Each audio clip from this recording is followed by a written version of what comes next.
controversy. There is big off-the-field controversy in Pittsburgh. Another foul ball from Tony Pena. Count stands at a ball and 2 strikes. And that controversy centers around a grand jury investigation into alleged drug use in Major League Baseball. Of course, that investigation is centered in the Pittsburgh, Pennsylvania area, and it has certainly had its effect on this ball club. And Mike talked to Chuck Tanner about that, and we'll hear what Chuck had to say about that investigation. Ground ball, one hopper to Duncan. On the sack, to Brock, and the Dodgers turn 2. 6-4-3. Dodgers out of the inning. We go to the bottom of the second. 1-0 Dodgers. To the bottom of the second inning we go. This is the way the Los Angeles Dodgers will try and attack Jose De Leon. Steve Sachs leading off and playing shortstop. He's, playing second base. At shortstop is Mariano Duncan. Batting third is Mike Marshall. Hitting in the cleanup spot, third baseman Pedro Guerrero. Catching today is Mike Scioscia. Greg Brock will play first base and bat sixth. Terry Whitfield is in left field. In center field, R.J. Reynolds will bat eighth. And Oral Hershiser will bat ninth, looking for win number 4. Here's a good look at Jose De Leon. He is a power pitcher, this guy. He comes right after you with the fastball. He has what he calls a slider, but it's almost like a slurve, except that he throws it very hard. It breaks bigger than a slider. And he has a forkball. Sometimes he gets a little too sweet on the forkball. Here's what the defense behind him will appear on the Dodger grass, with Kemp in left, Wynn in center, Frobel the right fielder, Madlock, Allman, Ray, Thompson on the infield, De Leon and Pena the battery, and Pena is one of the best catchers in the business. In the first inning, Sachs walked, Duncan singled him to third, then he stole second base. Marshall had a sacrifice fly. Guerrero and Scioscia flied out, and the Dodgers led 1-0, and that's where we are now. Here's Greg Brock, bothered by injuries. All the way since the end of spring training, both elbows sprained. Has not seen much action at all. In fact, last night, he drove in the only run the Dodgers would need. And for Greg Brock, Mike, it was his first RBI of the year. That's incredible. This guy's a stick of dynamite waiting to go off, in my estimation. He is too good a ball player. He has too great a minor league statistical record not to break loose sooner or later. He's struggling personally like this Pirates club is struggling as a whole. But one of these days, that kid's going to bust loose. Well, Jason Thompson retires Greg on a high pop fly. Terry Whitfield. Bill, we've had 350 Major League games played and completed to this Saturday afternoon. Without a rainout. Correct. And, of course, Vin and Joe are standing by in Kansas City, hoping to bring some of you the Royals-Yankees tilt. But it is raining and raining hard in Kansas City. Those two guys would do anything to get a day off, wouldn't they? Unbelievable. I can see Joe up there right now. That's right. Back in the lunchroom. He's got the garden hose.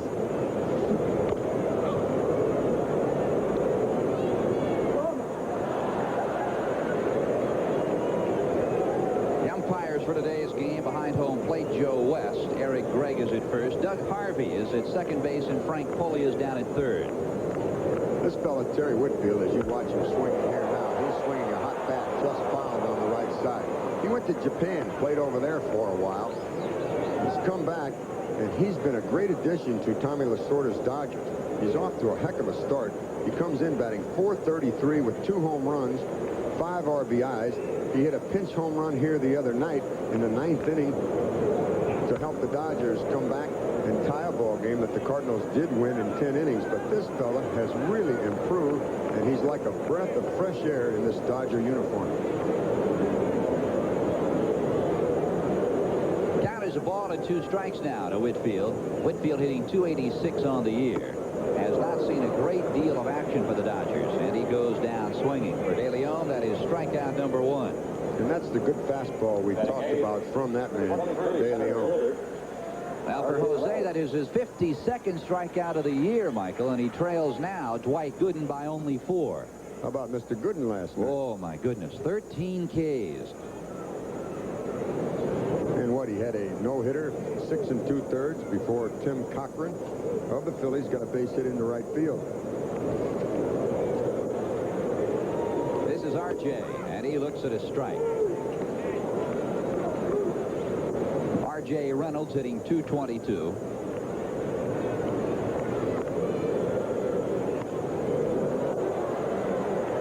Bill, you say that the Pirates are struggling out here. They're not able to score any runs. It's not unusual that these eastern clubs come west and they're unable to score. One thing, all three fields here on the West Coast, San Diego, Los Angeles, and San Francisco, are natural fields. Where back in the East, most of those fields are artificial. And it takes these players a little time to acclimate themselves to the natural surfaces. It's really paid off for the West Coast trip. This Pirate Club has lost 15 of their last 17 games here in California. In fact, Mike, to carry that just a bit further, you've got to go all the way back to April of 1984 to find the last time the Pirates swept the West Coast team out here, and it was the Dodgers here back in the season opening series of 1984. So they don't do well when they come out to the West Coast. Count as a ball and 2 strikes. Just missed. 2-2 now from De Leon to Reynolds. De Leon is staying with the fastball. The last time he pitched very well for 5 innings. Then he went out in the 6th inning, and he started throwing that forkball of his, and they bombed him. Chuck Tanner called him in his office after that. He said, listen, I want you to rely on your fastball and your breaking ball, and there it is. And there is the breaking ball you spoke of. It was a beauty. Strikeout number 2. We'll be back after these messages from your local station. Now the New York Mets continue to roll. It is win number 18 on the year as they down the Phils again today 4-0. Some of you saw that game in the first half of our NBC doubleheader. Sid Fernandez, the former Dodger, with the victory today. And another shutout on the board. The Expos over the Atlanta Braves 3-0. And Atlanta drops its 16 of the year. Now we remind you that Mike and I will be selecting the NBC Light Beer for Miller Player of the Game at the conclusion of our ball game. We certainly invite you to sit back and perhaps pick your own. See if your pick agrees with Michael's. Yeah, we'll second guess each other. Who you picking? Well, let's see. Right now, I'm going to pick Joe West, the umpire. Frobel ground ball. Duncan has it on a couple of hops on the Brock. And Frobel is a casualty to open the 3rd. This youngster at shortstop is getting an opportunity to play because Anderson, their number 1 man, is on the disabled list. And he's played a fine shortstop thus far. He's the 3rd youngest player in the National League. 22 years old. The other 2 are Dwight Gooden and the shortstop for the Chicago Cubs. You want to talk surprises in 1985 if you're a Pittsburgh Pirate fan? The surprises don't come much bigger than the man at the plate right now, the well-traveled Billy Ullman. There's the shortstop, Mr. Duncan, Mariano Duncan, and the umpire behind him, one of the senior members in the National League, Doug Harvey. Ullman with the count of no balls and a strike from Hershiser. Wanted to go, held. The appeal to first base. Eric Gregg says, a ball and a strike. That's one great thing about Major League Baseball, Phil. What you mentioned about Bill Ullman. They have struggled, looked for a shortstop. They weren't satisfied with Berra. They made the trade. They've tried this, they've tried that. And then out of the sky drops Mr. Ullman. He has hit safely in 7 of his last 10 at a .324 clip. You never know about this world of baseball. I'll tell you, Thursday in San Diego against the Padres, Ullman hit a shot that was out of the ballpark. Craig McReynolds reached over the wall in San Diego and pulled it back in. I asked Billy, what in the world are you doing hitting the ball that far, Ullman? He says, that's not the question, Phil. The word is, what in the world is Craig McReynolds doing reaching up and bringing it back in the park? Kevin McReynolds. Ullman, of course, came up in the San Diego Padre organization. 1-2. Did he go? Indeed he did. And Joe West waves him out. That is the 2nd strikeout for Hershiser. Let's take another look at it. You'll see where you're supposed to throw a breaking ball. Low on the outside corner. That was a beauty. He throws it there all day, and he'll have himself his 4th win of the season.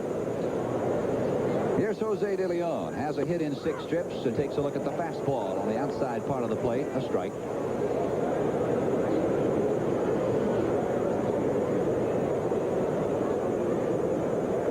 Tommy Lasorda in our open today referred to Jose De Leon as Ponce De Leon.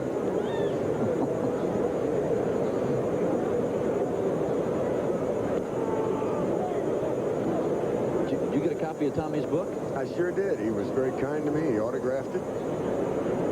He wishes he knew where Ponce de Leon was in his fountain of youth, I'll tell you that. No question about that. Here's a situation we have as you get a look at Tommy over there. I think what pitchers do when they're on the mound and the opposing pitcher comes up, they say, now, I can't walk this guy. And I think that's reverse psychology. I think what they should say is, I'm going to throw this guy strikes. And so their concentration is on strikes rather than walking him. Now, whatever Hershiser was thinking, it worked to perfection. De Leon and the Pirates gone in the 3rd. Now, Vin and Joe will be in Atlanta to watch the hottest hitter in baseball, Dale Murphy. Bob and Tony will be right down the road here in Anaheim, where the Yankees and the Angels will square off. That's all next Saturday right here on NBC Sports.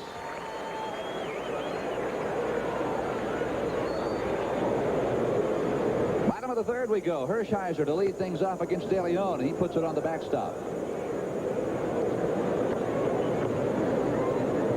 Hershiser has been to the plate 14 times this year, has a couple of singles.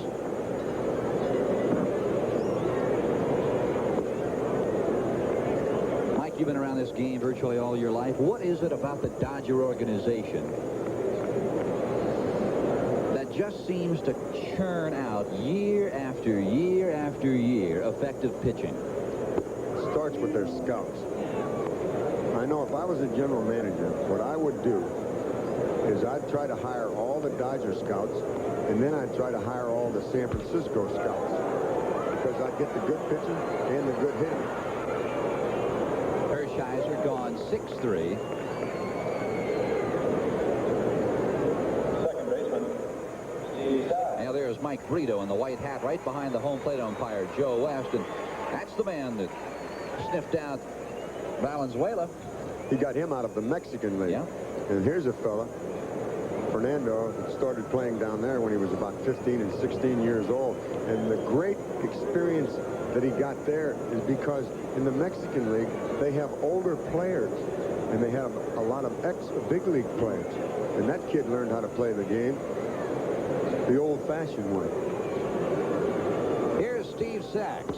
He walked to open the ball game. Well, we understand, Mike, that they are taking the tarp off the field in Kansas City. The Royals and the Yankees are just about set to begin. And I want to let you folks know in New York and Kansas City, Ben and Joe are standing by to bring you that game just as soon as they get things underway in KC. And that won't take long because they have the artificial surface there in the Truman complex. That is a very fine facility. Oh. 2 balls and a strike to Sachs. I'll tell you, George Toma and that ground crew in Kansas City, not only do they have perhaps the best complex in all of sport, but they also have one of the best ground crews in all of sport. I played in the old Kansas City ballpark. Oh, did you? And you talk about a great field. The clay there, when you would step on it with your spikes, Phil, you'd come back about 2 minutes later, and it would fill up. Now Sachs walks with 1 out, his second free pass of the ball game. Sachs scored the only run in this ball game. We're in the bottom of the 3rd. 1 out. It's 1-0 Los Angeles.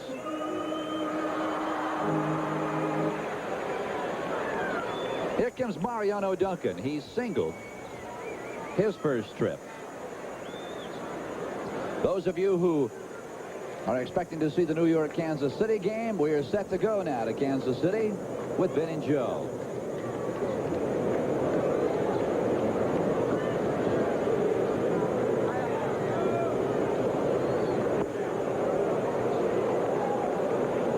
pitch out, nothing going.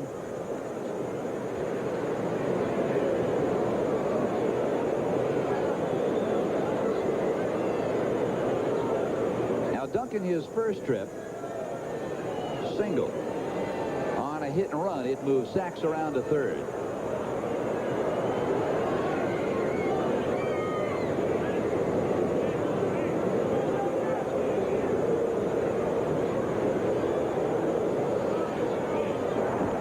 Ball, no strikes. Sachs, coming off the disabled list, had an injury to his leg. His running has been slowed somewhat, but he's starting to get it back now, and he's starting to get the stealing urge and bug again.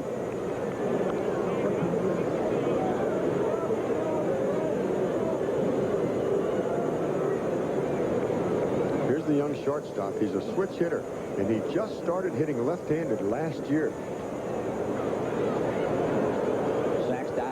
Ahead of the throw. 1 ball, 1 strike, 1 out. We're in the bottom of the 3rd inning.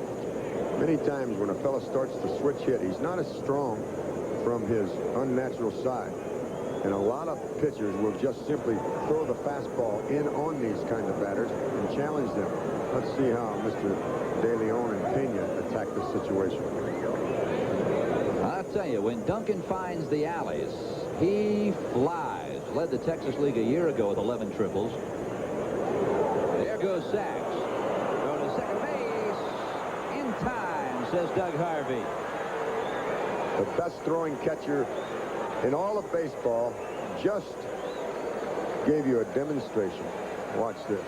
Throw is right on the money, and all Mr. Ray has to do is hold for the slide right into the tag. Now you talk about best throwing catcher in all of baseball. You're absolutely right, Mike. You led the National League catchers in putouts, assists, total chances, and double plays a year ago. He's the greatest. That says it all. Fly ball, right center field. Froebel to his right, waving Marvell Wynn off, and Froebel retires Duncan and the Dodgers. We've completed 3 at Dodger Stadium. It's Los Angeles 1, the Pirates nothing. Lady drivers will compete in that road rally that will take them over 8,500 miles in just 7 days through all parts of America. That's tomorrow at 3 o'clock Eastern. 2 here in Los Angeles. If it's special, it's on NBC Sports. The Cannonball, 1 lap of America. We move to the top of the 4th inning. And it is Marvell Wynn who hit a bouncing ball to Mariano Duncan to open the ball game. Hershiser has faced the minimum, although he has allowed a base hit to Steve Kemp with 1 out in the 2nd inning. Kemp ultimately retired on a double play ball off the bat of Tony Pena. And there is a shot at Steve Sachs. Boy, Marvell Wynn just shaking his head and walking towards the first base dugout.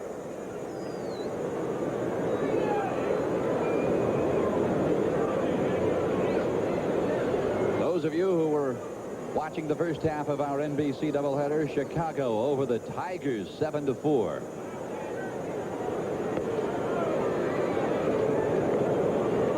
Toronto down the Mariners 4-2. Boy, Seattle off to that blistering start.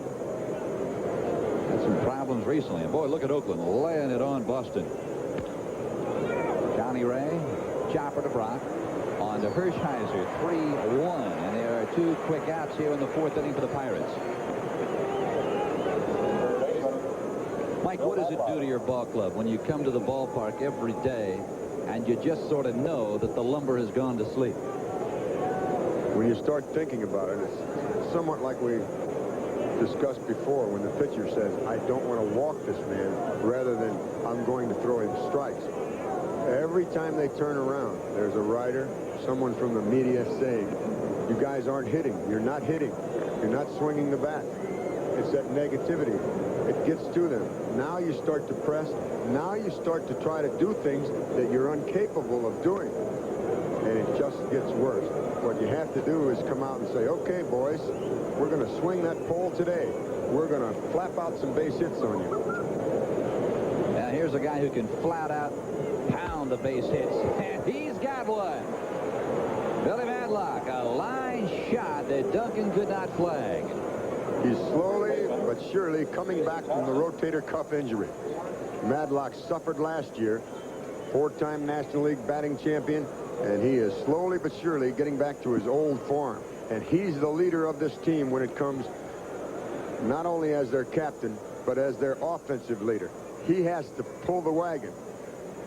He's the guy that has the responsibility. When he gets better and healthier and starts to hit like he can, then the rest of his Pirate club will follow.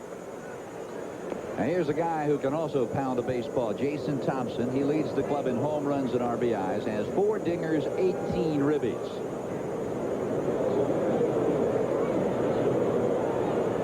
Boy, go back to June of last year. I remember a doubleheader that Thompson against the Cubs, Mike, hit 4 home runs in that doubleheader a year ago. And when this guy gets hot, and that's what he is, a streak hitter, he goes on a streak, and you have to pitch around him then. If he's cold, you better enjoy it. Now, the only other Pirate that ever accomplished that feat, you've got to go way back to the 40s. Ralph Kiner did it, hit 4 of them out in a doubleheader. Kiner's corner. Yeah. Joe Garagiola used to sit out there in Kiner's corner when he was just a youngster. Was Joe ever a youngster?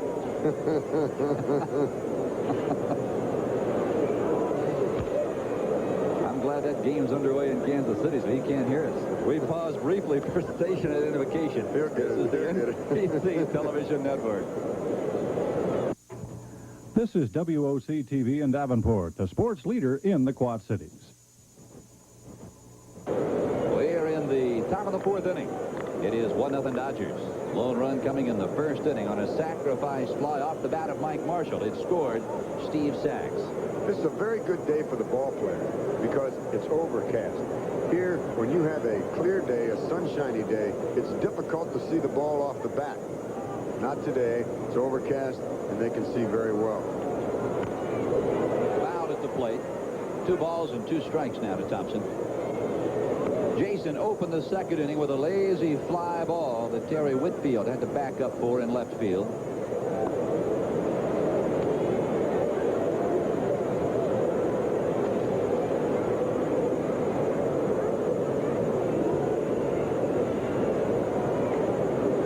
Oral Hershiser. You'll recall, in the summer of '84, had the back-to-back 2 hitters. Both of them shut out. There's a fly ball deep to left center. Whitfield, and he'll touch them all. Jason Thompson with home run number 5, and it propels the Pirates to a 2-1 lead here in the 4th.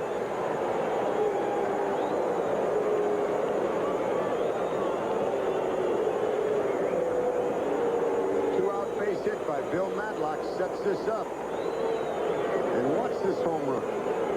He throws the fastball. Now it's a breaking ball out over the plate, and Jason stayed back. He waited, and it was all over but the shouting. That home run is the 3rd hit by Pittsburgh against the Dodgers this year. All of last year, they hit only 3 home runs off of Los Angeles. What you saw there a moment ago, a ball clearing the fence against the Dodgers, has been a real rarity in 1985, Mike. 23 scoreless innings just ended with that swing. Hallelujah, says Chuck Tanner over in the dugout. Hallelujah. Now the gates are open. Will drop it into left field. He's turning for 2. And dives headfirst ahead of the throw. We talked earlier, Madlock is the guy that has to lead the offense. And here he's taking the lead in the 5th inning. Excuse me, the 4th. Incidentally, for Hershiser, that is the first home run he has given up all year. For the Dodgers as a team, their staff has only given up 8 until that one right there. And that is tops in all of baseball. So after the 2 quick outs, Madlock, who singled to center, Jason Thompson, who jumped on a breaking ball and pounded over the left center field wall, and now Kemp with a double down the line in left. And here's Tony Pena. He looks at Hershiser's first delivery and pounds it foul.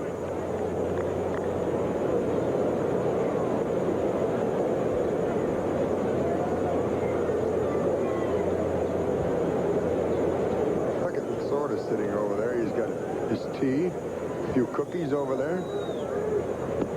I bet you they don't don't taste quite as good now as they did the last inning. No. There's no question about that. Pena hitting .229. Boy, Hershiser with a sparkling 1.98 ERA. Fastball misses. 2 balls into strikes, says Joe West. You know, Joe West, the home plate umpire, is a country western singer. In fact, he has an album out.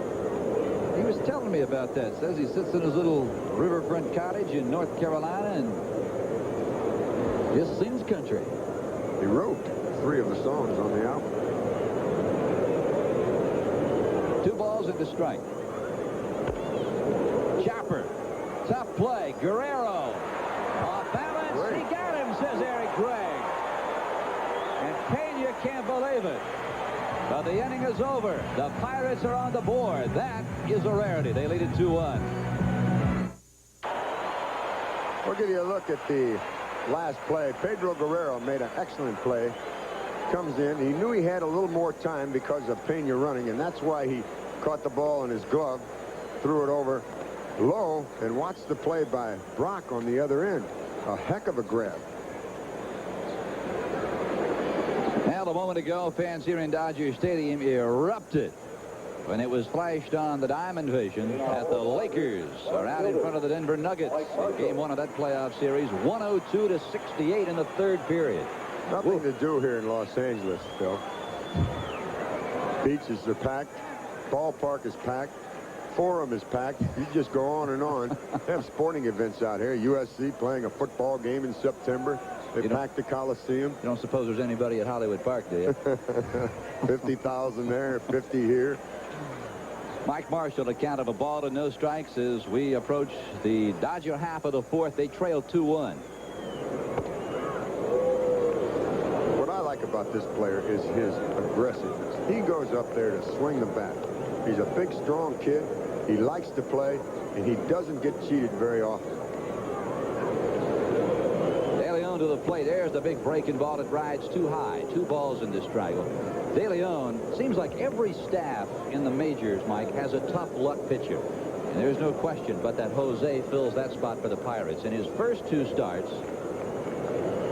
the Pirates scored single runs for him before he was lifted for a pinch hitter. There's a shot to left field. Mr. Kemp had a tough play. Flags it down. Made it pretty well, too.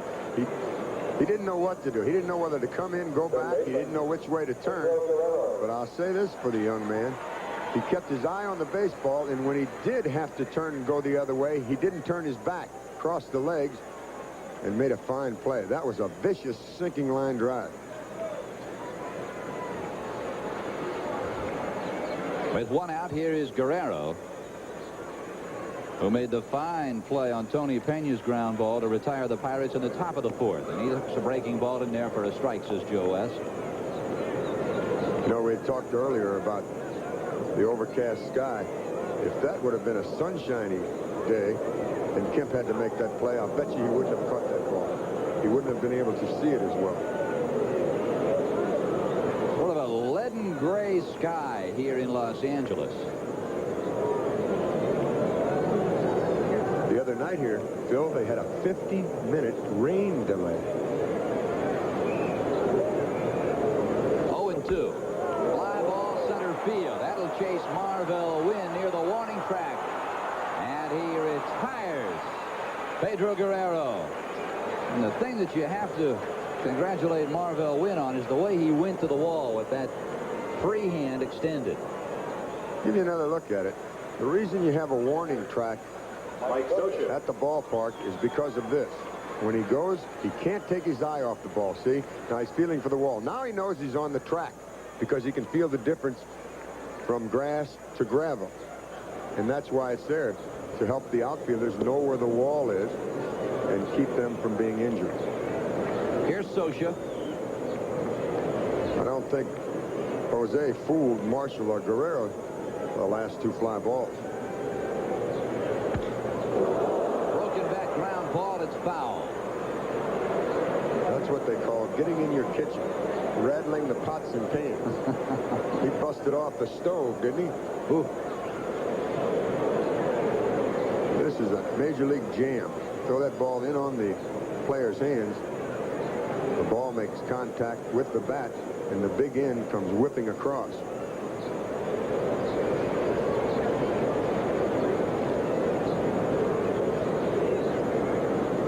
Game thus far. 4th inning action, Los Angeles. Big crowd again today. They just keep coming out at this ballpark. Well, it is helmet weekend here at Dodger Stadium. All the youngsters all weekend long who come out receive a free Dodger batting helmet. 0-1 now to Socia. 2 outs, bottom of the 4th. Pirates on top 2-1. There's the off-speed breaking ball. It's inside of all to strike. I was proud of you last night. You got your helmet and you gave it to the first little kid you saw walking out of the stadium. Wasn't that something? That made me feel good. 1 ball, 1 strike. Grounded at the plate, a ball and 2 strikes. Well, I figure his career's ahead of him.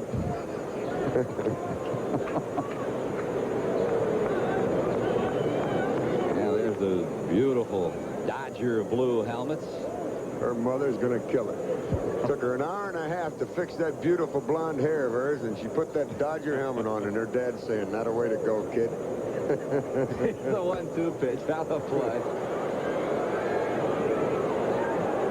Speaking of Mother's Day, tomorrow, a very, very happy Mother's Day to all the moms along the way.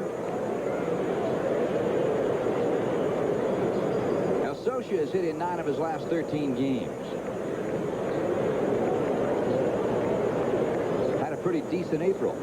Hovering around the 300 mark all month long. Finally finished at 294. Had 6 RBIs in the month of April. Here's a guy who's just thankful he's playing baseball again, Mike. I'll tell you, the Dodgers have had quite a few of those particular types of players. Shot, little reach the stands for Socia. Nearly had his career ended last year by a rotator cuff injury. Tommy John, you remember, he also had problems with his throwing arm when he was playing for the Dodgers. I got that kick out of Tommy's quote when they operated on him and they made that tendon, removed it from one arm, put it in his other arm, and they asked him something about what they did, and he said they put a Sandy Koufax fastball in my arm. He wishes. There's a line shot. Marvell win on his horse. Did he get to it? No. We talked earlier about De Leon and throwing the fastball. Now he throws the fastball to Socia, and he breaks his bat with it. That's how good it is. Now he comes back and he throws that forkball that Tanner doesn't want him to throw. Watch. He's out in front, but he still stays there and gets the base hit.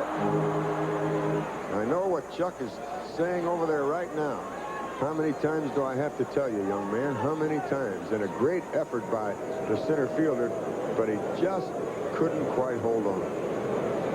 So with 2 outs, Socia is aboard, and here is Greg Brock. He hit a towering foul ball down the first base side that Jason Thompson flagged down to begin the 2nd inning. I don't know when this kid's going to break out of it, but when he does, he's liable to never look back.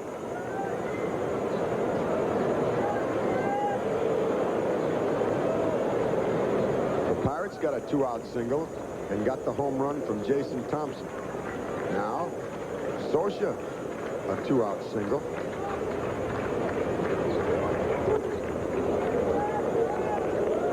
Well, you talk about Brock breaking out of it. I remember when he came up with the Dodgers, his first full season in 1983. He had 20 home runs, 66 RBIs. He won a couple of minor league home run titles. Another year in the Pacific Coast League, he had 44 home runs with Albuquerque. Let's see if he challenges him 2-0. Yes, he got away with a pretty good pitch. 2 balls and a strike now to Gray. You know you're struggling. When you get your pitch, you're right on it, you have a good swing, good timing, and you foul the pitch off. That's what Brock just did.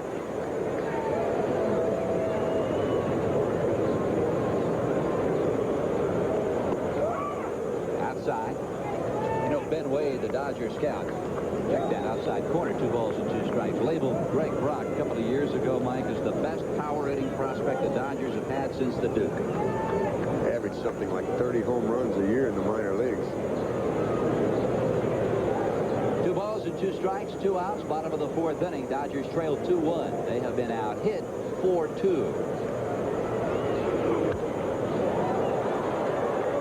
You can just see the youngster struggling. He has the pressure on him. He knows that he can do it, but he can't get it going for some reason or another, and he's racking his brain, and that leads to more trouble. He's too tight, not free and easy up there, not relaxed. 2 balls, 2 strikes. An indication of what you're speaking of, Mike, is the fact that when Brock is in his stride, he is usually a pull hitter. We'll try to jam him with the fastball, and he did. And he popped him up. Ray is back. Probel coming in. It'll be Johnny Ray. He retires Brock and the Dodgers here in the 4th inning. 2-1. Pirates will be back after these messages from your local station. Welcome you to Dodger Stadium. Phil Stone along with Mike Shannon. Some of you who are expecting to see Vin and Joe. Well, that game was rain delayed in Kansas City. We understand it is underway, Kansas City and the Yankees. But, boy, we're seeing a heck of a ball game right here, Mike. Just what we thought, a pitching duel. It's 2-1 as we go to the 5th. And to begin the 5th inning, it'll be Doug Probel, and he takes a look at a ball from Oral Hershiser. Following Probel will be Billy Ullman. There's a chopper. Sachs will have to wait. Gets the big hop. On across to Brock, and Probel is retired to open the 5th. Right now, let's go to New York for this update. Bill Allman. All right, Phil, in Kansas City, the Royals have gotten the scoring started against the Yankees. Hal McRae, who has not had a productive early season with a solo home run in the bottom of the 2nd, into the seats in left.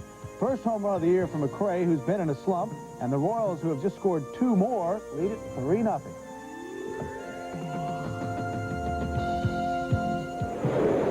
All right, Bill, thank you very much for that update. Of course, Hal McRae, a year ago, had problems getting on track, and his problems continue here in 1985.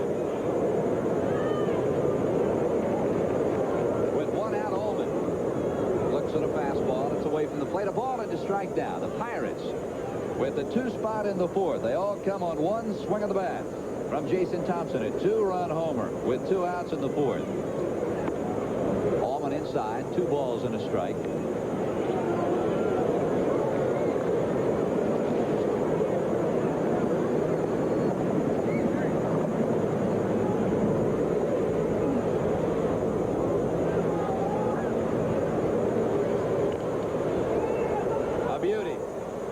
Will it stay fair?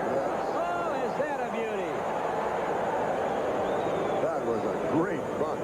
And he got a bad break when the ball hit the edge of the grass and rolled onto the dirt. But it stayed fair, came right back in. Watch it hit the grass there and then roll. It looked like it was going to go foul. No, they've got the lines here tilted to fair territory because of the Dodger speed. How often, though, do you see a ball that reaches the dirt part of the cutout stay fair? Not very often. Every third baseman, every first baseman, and if they're smart pitchers, should come out to a ballpark and take a ball and roll it from home plate down each line to see what the ball does and which way the field is tilted. I don't think I've ever seen a player do that before a game.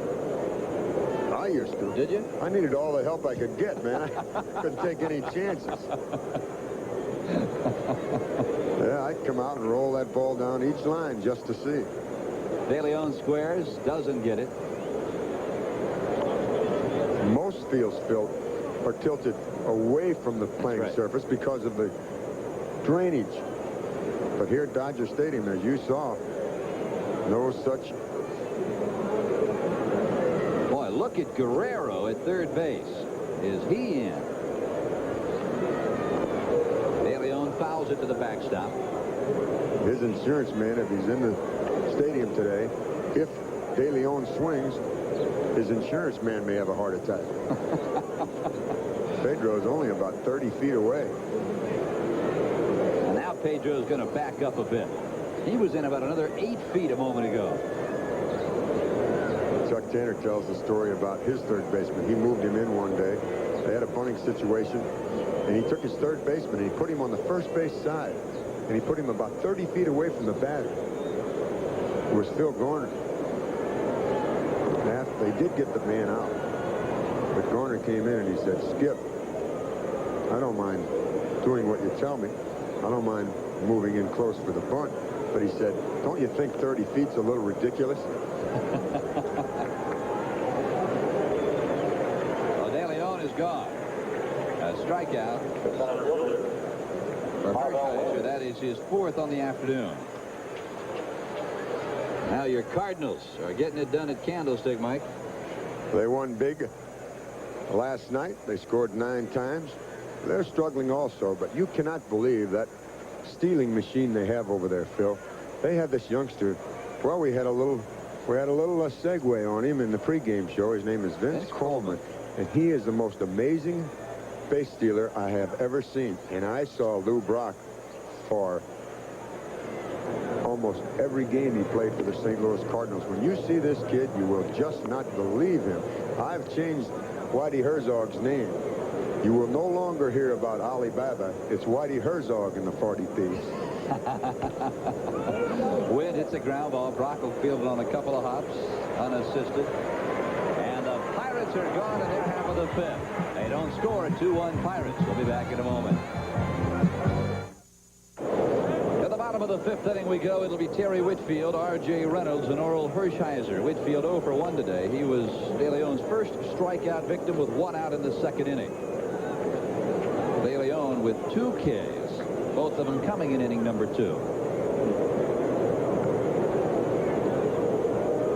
Breaking ball, and there are called strikes, says Joe West.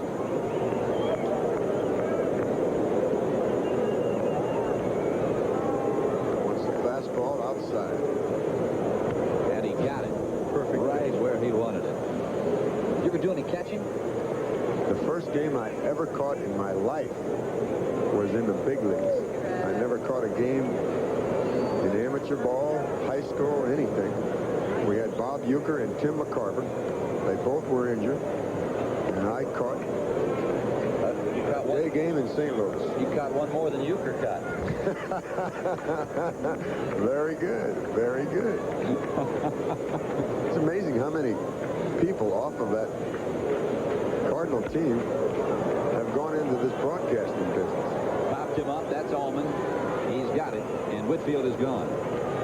Bill White, Dick Groh, Tim McCarver, Bob Uecker, Bob Gibson, Kurt Flood.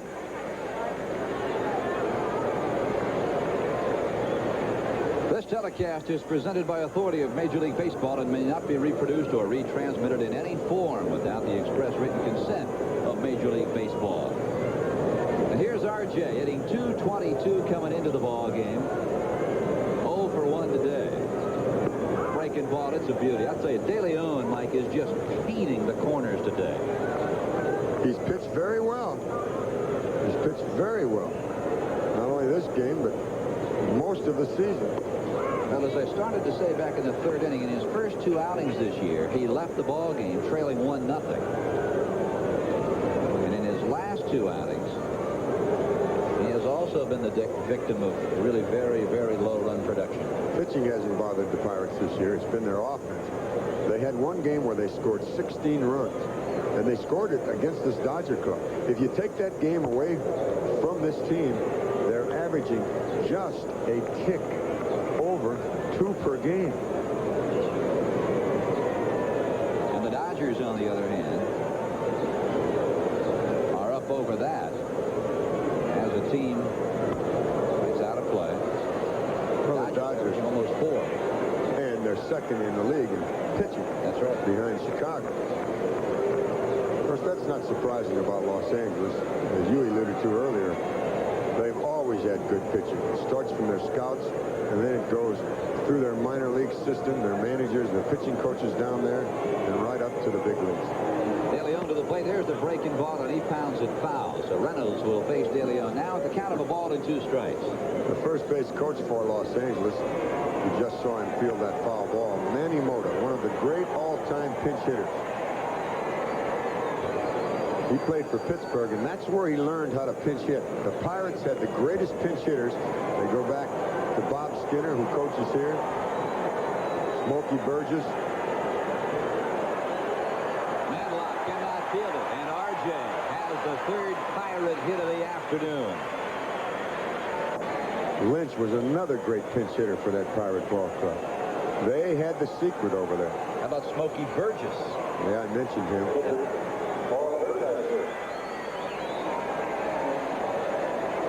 Those aren't accidents either, Phil. Just like the Dodger pitching is not an accident, or the San Francisco ball club signing all those great hitters.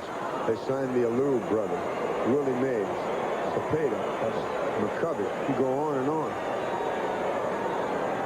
One out. Dodgers with the tying run aboard. Hershiser shortens up the bunt, takes the breaking ball off the plate for a ball. Now the wave has begun here at Dodger Stadium. Here's where De Leon ought to be throwing that fastball of his. He throws a 90-plus fastball, and it's not a straight fastball either. It rides, it moves, darts in, darts out. It's not that easy to bunt. He should be pumping that fastball in, up around the letters, to try to get the pop-up. He tried it. He got it a little too high, but that's where you have to throw it. He's missed twice now upstairs. Give Hershiser some credit for not trying to offer at it. Now I have to bring it down a little bit. 2 balls and no strikes. Reynolds with a good lead. Off the plate now, 3-0. So De Leon. You can't believe that. He threw him a 2-0 slider. I can't believe that pitch. Well, that goes back to what you talked about in the 4th inning, Mike. Chuck Tanner has to be pulling his hair out. And now here comes Tony Pena, probably to say, what in the world are you doing? He's going to bunt. You know he's going to bunt. He's squared around even before you started your motion towards the plate. And he throws in a slider. That's very hard to believe. Evidently what Pena thought is that he has lost the control with the fastball because he missed with the first 2. So he tried to get the breaking ball on. Didn't work, did it? He'll take a pitch now. He's just acting like he's bunting, but he's taking. 3 balls and a strike now to Hershiser. Hershiser can hit the baseball. Has a couple of hits already. I don't know what it is about Dodger pitchers. They not only are effective on the rubber, but you put a bat in their hands, a lot of them hit the ball. They work at it, that's why. They work at bunting and they work at hitting. Every day before batting practice starts, the Dodger pitchers, when they're at home, come out and they practice bunting. Every pitcher on the team. 3 balls and 2 strikes now. Following Hershiser, we go to the top of the order in Steve Sachs. What do you think? You think he'll bunt 3 and 2? Yep. Beautiful. Sacrifice complete. To second base goes Reynolds. He is the tying run. And here comes Steve Sachs. You see the kind of confidence that Tommy Lasorda had in Hershiser as a bunter. With 2 strikes, still had him squared. Well, Lasorda's philosophy is and always has been, I do not accept the fact that my pitcher has to be an automatic out. Looks like Jose Guante throwing down there. Cecilio Guante. Now, Sachs is officially been to the plate today. He has walked twice, scored the Dodgers' only run back in the 1st inning. And he has a chance here with a base hit to tie the game at 2. The Pirates here in the bottom of the 5th, 2 runs, 5 hits and no errors. The Dodgers a lone run, 3 hits and no errors.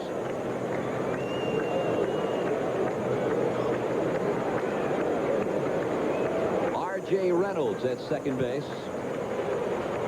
Breaking ball off the plate.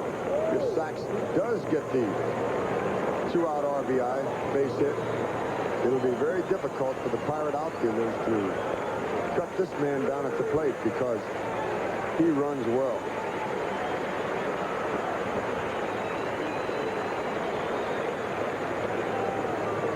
The best throwing arm is in right field, Doug Frobel. he gets a one-hop line drive shot to him, he could have a chance. Sachs, the 1982 National League Rookie of the Year. Here's a 2-0 pitch, and there a called strike. Of course, you remember in 1983, had the almost unbelievable problems in the field with the glove. Figured out those problems in '84 when the bat fell off. More so than the glove, it was his throwing that got him. He could not throw the ball from second base in the fielding position, the defensive alignment, to the first baseman. Probably the easiest throw on the diamond. Of course, if you recall, his father had passed away in 1983. He was taking over for a very, very popular man here in Los Angeles, a man by the name of Davy Lopes. You think that's bothered Mr. Brock? He has the same Over for a legend here. And of course, you go back to 1983 when Steve Garvey departed Los Angeles. Garvey leading the National League in hits this year. He's right up around the league leaders in batting average. You don't think this ball club misses Steve Garvey's bat right now? And don't you think Mr. Brock hears about it every day? Every day. That's part of playing the game, though, when you come in and take over for a legend. Sacks, 3 balls and strikes.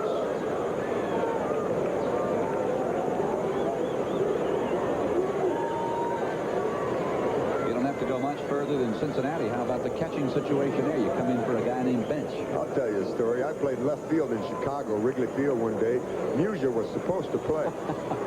And Stan wasn't feeling well or something. Right field. All right. Probel to the line. Sachs is gone. Inning complete. 5 in the books. Pirates 2. Dodgers 1. We'll return in a moment. Well, as you heard in our NBC pregame today, a federal grand jury investigation into the possible use of drugs in Major League Baseball is about to conclude its 4-month investigation in Pittsburgh. Earlier today, Mike Shannon talked to Pirate manager Chuck Tanner about the effect of that investigation. Well, the tough part is that people come in the clubhouse, that's all they talk about. Baseball seems to be secondary. They say it's centered in Pittsburgh. They have all the ball players coming in from all the teams in Pittsburgh because that's where they're having their meetings with the ball players. That's a distraction that a manager does not need, and that's one that Chuck Tanner has. And not only does a manager not need it, but what about the players and perhaps the overall scope of things, Mike, the sport of baseball? Yeah, it's not a healthy situation, and I know that all the members of Major League Baseball would certainly like to eradicate it. Here's Johnny Ray to open the 6th inning. He is 0 for 2 on the day. Johnny Ray, I believe, and I believe it wholeheartedly, he is one of the most underrated players in the National League. Here's a guy who, when he comes to the plate, he gets his swings in. He has only struck out 3 times all year, and until he went into San Diego 3 days ago, he had fanned just once all year. You put the ball in play, you stand a very good chance.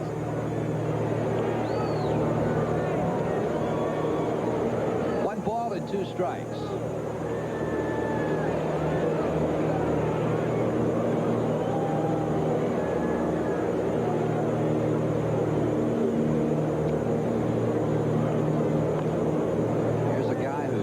Timmy Raines a year ago for the National League lead with 38 doubles. Well, he puts it in play. We go back when he played for Tucson back in, I believe it was 1980 or 81. He led the league with 50 two-baggers.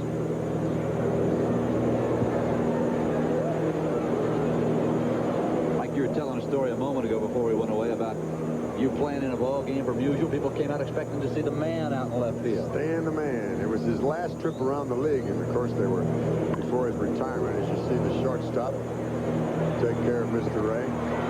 They had promoed Musial's last visit to every city in the league. So this one particular day in Chicago, Stan wasn't feeling well, or he was tired from the.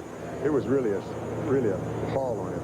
But anyway, he wasn't going to play that day, and of course, everyone was expecting him to play. So I played in his place in left field. And you know how close the bleachers are in Wrigley Field. Absolutely. So I get out there in the first inning, and there's a man sitting out in the first row in the bleachers with his son.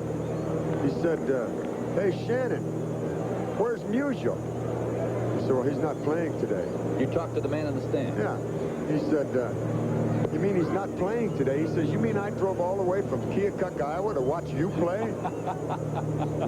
I mean, he ragged me for about 4 or 5 innings. So finally, I went into the clubhouse, and Stan was in there. I said, Stan, you got to do me a favor.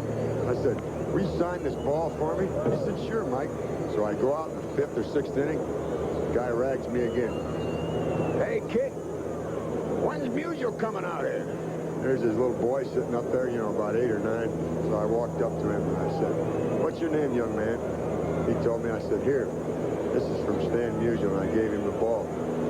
I said, don't give it to your dad either. Madlock takes one on the forearm.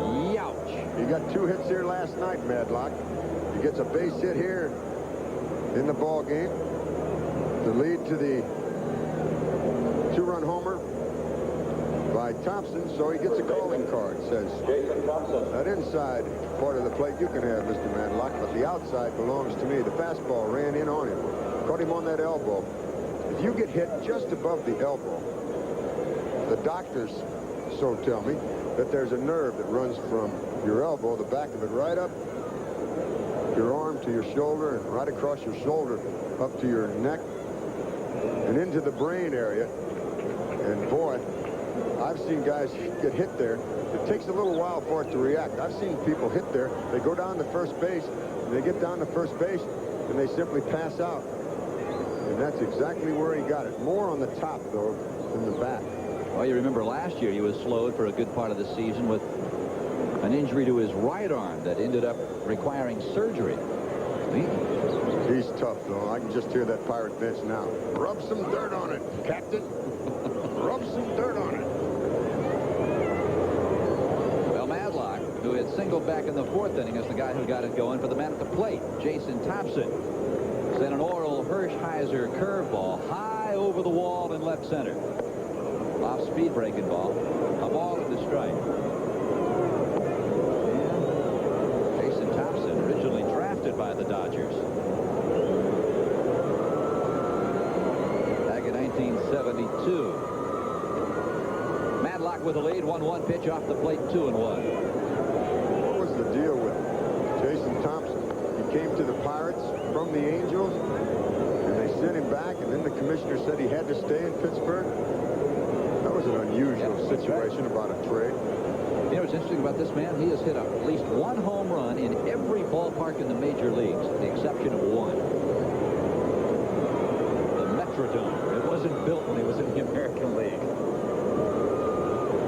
You'd think he'd just stop through Minneapolis and tee one up and knock it out. He may have it in his contract that he gets traded over there before he's finished. He gets 1 shot at it. 2 balls and 1 strike.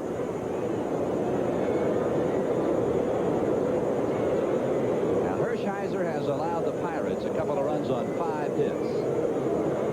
He has struck out 4.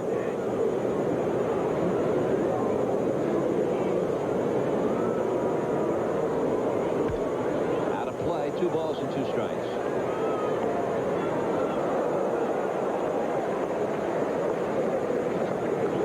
Ago, I remember when Oral Hershiser, I believe it was the middle of July, 2 hit the Cubs 8-0. Came back 6 days later. 2 hit the Cardinals 10-0. You must remember that game. Oh yes, this kid has a great arm. Count stands at 2-2. Apparently, he and Socia are just not getting together on the signals. It's not that so much. It's the location that he wants to talk to him about. And the Dodger catchers are very well schooled in calling a baseball game. It goes back to Johnny Roseboro as far as I'm concerned. They have great knowledge here on how to work their pitchers. 2 balls, 2 strike pitch inside 3-2. Mike, how much a part of a pitcher's success does a catcher play? 99% of all pitchers, I I think it plays a tremendous part. There are an exceptional few. Don Sutton, Tom Seaver, people like that. They can pitch to anyone. There goes Matlock on 3-2. Ground ball. Sachs has it on a couple of hops. Sets on to Brock. 4-3. So with 2 outs, let's go to New York for this update. All right, Phil, in Kansas City, the Yankees have gotten on the board against the Royals with Dave Winfield at first. Butch Weiniger hits a shot to George Brett. Brett overthrows Steve Valvoni at first. The ball goes into right field. Winfield goes home, and the Royals' lead is cut to 2, 3-1, top of the 4th. Thanks, Billy. 3-1, top of the 4th at KC. 2-1. We are in the top of the 6th here at Dodger Stadium in Los Angeles. And here is Steve Kemp. Kemp 2 for 2 on the afternoon. He has certainly solved the mystery of Mr. Hershiser. Kemp, a 1-out single in the 2nd. And a 2-out double in the 4th following Jason Thompson's home run. They're counting heavily on Mr. Kemp to give them offense. Here's a key spot for him. They have a base open. And a right-handed batter next. So they'll be careful with him. Too low. 2 balls and no strikes.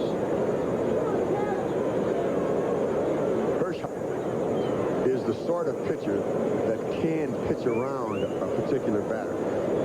A lot of pitchers cannot do that for some reason or another, and what the manager will do is simply walk the man. In this instance, Hershiser's good at it, so he'll pitch around him, make the perfect pitch if he can, just like that one.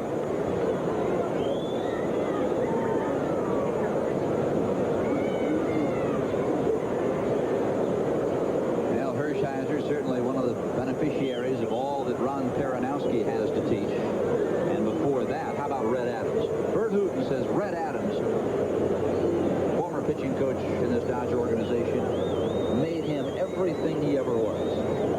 And a lot to go with it. Fellows like Claude Osteen, Johnny Padre, Sandy Koufax, Don Drysdale. The list is endless, and that guy, he was the relief man for all of those pitchers that I just mentioned. He'd come out of that bullpen. He developed a screwball. He was an excellent hurler. I'll tell you what. How many times do you see a relief pitcher swung on and miss? Kemp goes down. And the Pirates are gone in the 6th. For Hershiser, it is strikeout number 5. We'll be back in a moment. The champ needs only 2 more wins to tie Rocky Marciano's record for an undefeated champion. And the truth comes in having won all 16 of his previous fights, Mike. 12 of them by KO. You mentioned the great Rocky. Talked to a boxer one day that fought against him. Is that right? And he told me, he said, it's unbelievable. He said, I fought him for 5 rounds, and he never put a glove on my face. I blocked everything with my hands. He said, when I came out in the 6th round, I could not raise my hands. Both of my hands. Because he beat him. He put Charlie horses on his hands. I mean, his arms, and he couldn't raise them. And he said he hit me 1 time, knocked me out. They say at one time Rocky broke another fighter's arm, just hitting on the arm with the gloves, and broke his arm. So that tells you what a great fighter Holmes is. He's going to tie his record. Mariano Duncan to begin the Dodgers' 6th inning. He's 1 for 2 on the afternoon. Singled back in the 1st inning. Popped it up. It'll reach the seats.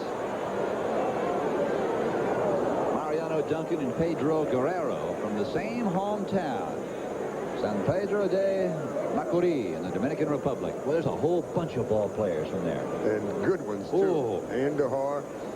You can go on and on. Juan Samuel, I believe Rafael Ramirez. George Bell with Toronto. Tony Fernandez with the Jays. Julio Franco. Castillo. Go on and on. Right fielder.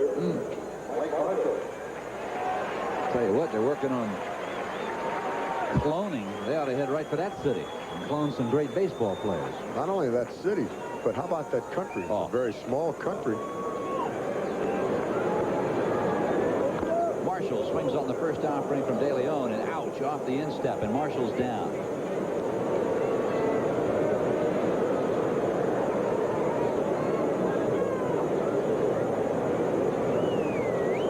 Let's take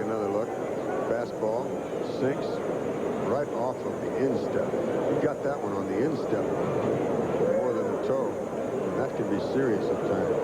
These baseball shoes that they have today are excellent, but they don't have much padding when that ball's coming at them.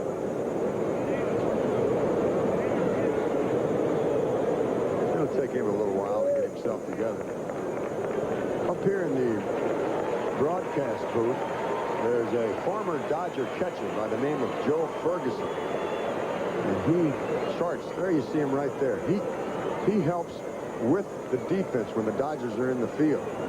He has a direct line on the telephone from his vantage point to the dugout. Here last night in the ball game that the Dodgers won 1-0 in a key spot in the ball game. He moved the right fielder over to his right 2 steps, and the ball was hit right there, and that may have saved the entire game. 1 ball and strike. Excuse me.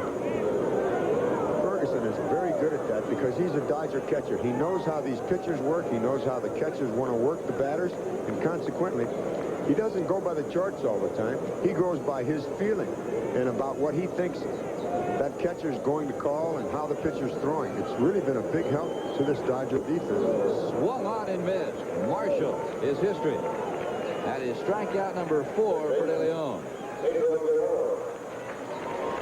Of course, the question comes up, Mike, can the game of baseball perhaps become too scientific? And when do you start putting headsets in the players' caps, microphones in the backs of the gloves? Well, with all the scientific data that we have today and all the computers, so forth and so on, you still have to put that information in it. And that's where the key is. What you put in there, how much you put in there, and then once it's in there, how do you use it? There's the key. It's certainly an advantage. It's if you utilize it properly. 0-1 pitch. Inside to Guerrero. I'll tell you, the fellow that really was one of the beginners in that particular phase of the game, Mike Marshall, the great relief pitcher. Now, they called him a kook for doing such things. Yeah, that's right. Well, I guess they did to Aristotle also, didn't they? Here's the 1 ball, 1 strike offering. Inside, 2 balls and a strike. And here later, now we have a manager with New York putting everything in the computer, and he has a readout. Davy Johnson carries it with him in his pocket in the dugout. Of course, he's not the first guy that did that. In Oakland, Steve Boros used to do it. Well, they've been keeping personal books for years in this game. Pictures on how they got hitters out. Now they've just capitalized on the 20th century day mechanisms, machinery. De Leon, a count of 3 balls and a strike. He has 4 strikeouts on the day.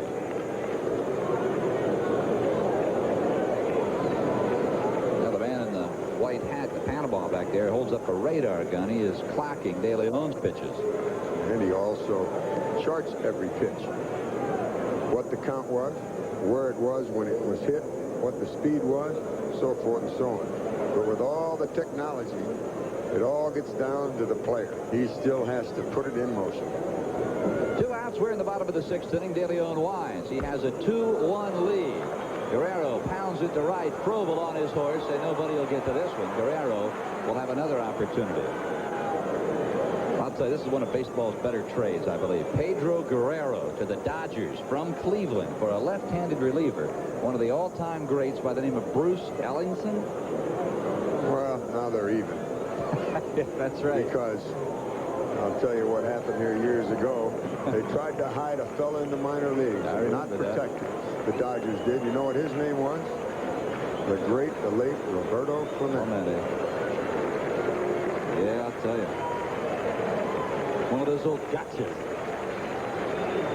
Guerrero with the count of 3 balls and 2 strikes. Nobody aboard. 2 outs, bottom of the 6th. Pirates 2, Los Angeles 1. De Leon. And it's out of play. Boy, the Dodgers tied for the league lead with 23 home runs. They could certainly use one right here off the bat of Guerrero, but 19 of those 23 home runs, Mike, have come with nobody aboard. That's not a good combination. There's a shot to left field. Kemp is there. It looked as if it might carry, but it did not. End of inning. Pirates 2, Dodgers 1. We'll be right back after these messages from your local station. Stadium, it is a Pittsburgh Pirate lead 2-1, and the Dodgers continue to have problems hitting the ball, Mike, with men on base. They're averaging 190 in that department. They're still playing well, though, and winning, and that's the key. When you're not hitting and you're winning with that good pitching, you're taking advantage of it. That's the key of a championship ball club. It's called making every run count. And when you talk about this Dodger ball club and their last 13 games, they have left 100 runners on base. There's Fernando. Hello, Fernando. He's got good ears, man. He's got good ears. You heard me all the way up here. Think he can pitch? Partner? We better check his ears. Fantastic. Tony Pena to lead things off here in the Pirate half of the 7th. He's 0 for 2 in the ball game. Down the right field side, it's out of play. What Fernando, a couple of weekends ago, was a Sunday afternoon here at Dodger Stadium. Going into the 9th inning against the Padres, he had pitched a one-hitter. It was a scoreless ball game, and then Tony Gwynn knocked one out of the park. There's a shot hit deep, and it's foul. Oh, is it hit deep? How would you like to pitch a two-hitter and lose 1-0? That happened to Fernando. No, thank you. I played in the game in San Francisco one day, and Bob Gibson gave up 5 home runs and won the game 6-5. He must have been playing the Dodgers. They don't hit home runs with guys on base. It was easy to give 5 home runs to that San Francisco club. Mays, Cepeda, McCovey, Jimmy Ray Hart, Malou. Pena pounds it foul again. Count stands at a ball and 2 strikes. Now the Pirates are trying to shake off a 5-game losing streak.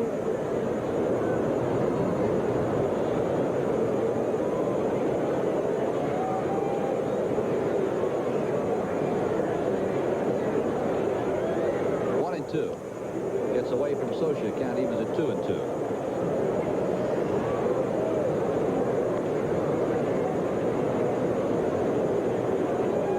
Now coming into today's action, there's a look at the National League East, and keep in mind the Mets won again today. They beat the Phils 4-0. Pirates already 10 games out. Hey, you go back just 6 years ago when the Pirates won it. This very week, that club was 10 games out. The year they won the championship. 1964. That Cardinal ball club was something like 10 or 12 games out in the latter part of August. And of course, that's the Gene Mauch Philadelphia collapse they had. Now the Dodgers trying to edge ahead of the Padres. And they can do it today if they can beat the Pirates and if the Cubs can hand another loss to the Padres. Of course, Chicago beating San Diego last night. How about that Pete Rose Cincinnati Red Club? He's getting some mileage out of those players over there, isn't he? Including the oldest player he has himself. What a pitch. What a pitch from Hershiser. A hard-breaking curveball. And it produces his 6th strikeout. He threw it in at the batter, and it curved, caught the inside corner. And a very effective pitch, but a dangerous one. Throwable fastball low.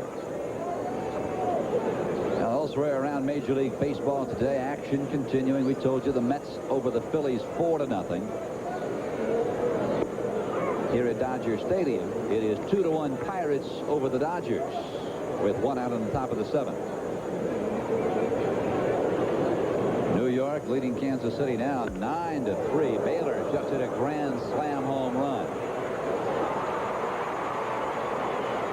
R.J. Reynolds flagging down Doug Provost. Fly ball.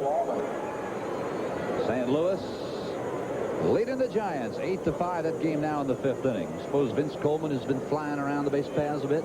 He gets on. He will definitely steal. He steals third base better than any player in the history of the game. If that kid can continue to hit and hit at the 300 level, he has an excellent chance of breaking every record in the stolen base department that is in the record book. Wait a minute. You're telling me that Vince Coleman is the best base stealer going from second and third in the history of this game? Correct. He steals third base the same way he steals second. He's the only player I've ever seen do it. His lead from second base is just like it is from first. I've seen him steal third base 3 times this year when the second baseman was closer to the base than he was on his leadoff. The thing to do with him is don't cover second base when he's on. Let the shortstop and the second baseman stay away, because when they're further away, he still doesn't change his lead. He leads just like he leads off of first base. Allman looks at ball 3. Billy 1 for 2 on the day, had a bunt single in the 5th inning. A ball that, well, I'll tell you, it left the bat, creeped down the third base line, kissed the line, and rolled right back into fair territory and stopped. That wasn't a kiss, it was a caress. Geez, I've never mistaken those before. You're getting old, my man. You're getting old.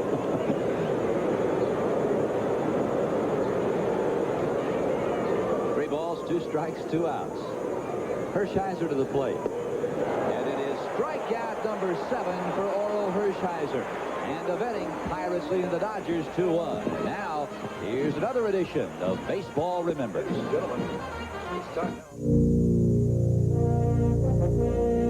Old Spice presents Baseball Remembers. Brought to you by new Old Spice Solid Antiperspirant. It keeps you so much drier you just might want to switch from your old antiperspirant midstick. Harmon Killebrew talks about taking advantage of his natural ability.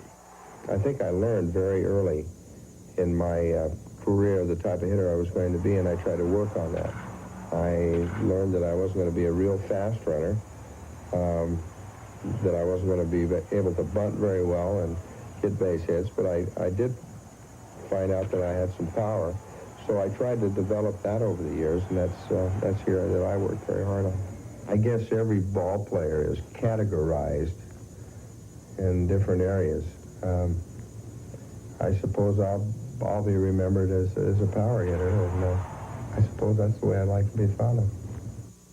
22 years ago today, a left-hander by the name of Sandy Koufax recorded his second no-hitter of his illustrious career. Mikey had 4 in all. He retired the first 22 Giants he faced. And you go back to 63, and I think you'd have to say the San Francisco Giants, you touched on a moment ago, had to be one of the, if not the, hardest-hitting team in baseball in 63. Well, Mr. Koufax, for a 5-year period, was the best pitcher the game has ever known, possibly. He had a 5-year period where he was just overpowering. I got the biggest ovation in the history of this ballpark right here. You visiting player, yeah. What did you do? I became Sandy Koufax's 363rd strikeout victim to set an all-time Major League record. No other player has gotten an ovation, a visiting player, that big. I tipped my cap and nobody even saw me. Well, Tom Niedenfuhr is up and throwing in the Los Angeles bullpen. So should lead things off here in the Dodger half of the 7th. He'll be followed by Brock and Terry Whitfield. Dodgers trailing 2-1.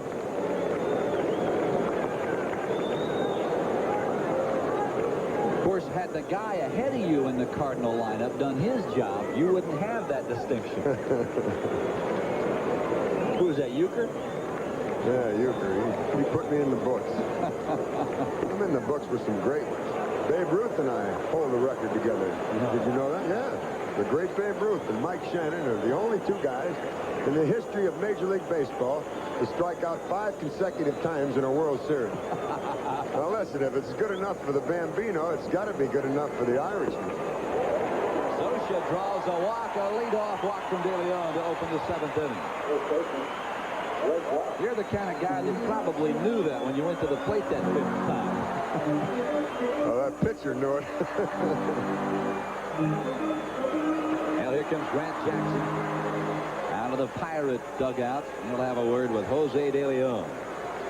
Not only will he have a word with him, but he'll also give the Pirate bullpen a chance to warm a little longer. Well, while Grant Jackson has a few words, let's go to New York for this update. All right, Phil, in Kansas City, the Yankees have come roaring back with 9 runs in the 4th. 4 here on a grand slam by Don Baylor. All 9 Yankee batters scored. A 9th career grand slam for Baylor. The inning started 3-0 Royals. It's now 9-3 Yankees. Phil? Thanks, Bill. Situation here in Los Angeles. Pirates over the Dodgers 2-1. For the Buccos, 2-5-0. Well, the fellows wearing Dodger blue, 1-3-0. Well, Grant Jackson, whatever he wanted to say to Jose De Leon, it took him a while to say it. And the reason that it took him a while is because the bullpen is busy. And that's the job of the home plate umpire, to speed it up. And that's what Mr. West did. Went out and said, okay, gentlemen, we've had enough time. Now Joe West. You know, he was a catcher for a Greenville, North Carolina all-star team when he was a teenager. And you know who was behind the plate in this championship game when Joe West was catching? The umpire down at third base, Frank Pulley, was the home plate umpire in the Teener championship game. A game that Joe West, there's Frank Pulley, a game that Joe West's team lost to West Allis, Wisconsin, way back in 1967. Walks usually get pitchers in trouble. There's that big sweeping breaking ball. Brock looks at ball 2. Here De Leon has a 1-run lead going into the 7th, and he walks the leadoff man. Now the Candyman is up and throwing. Candyman trying to make the transition from starter to reliever. 3-0.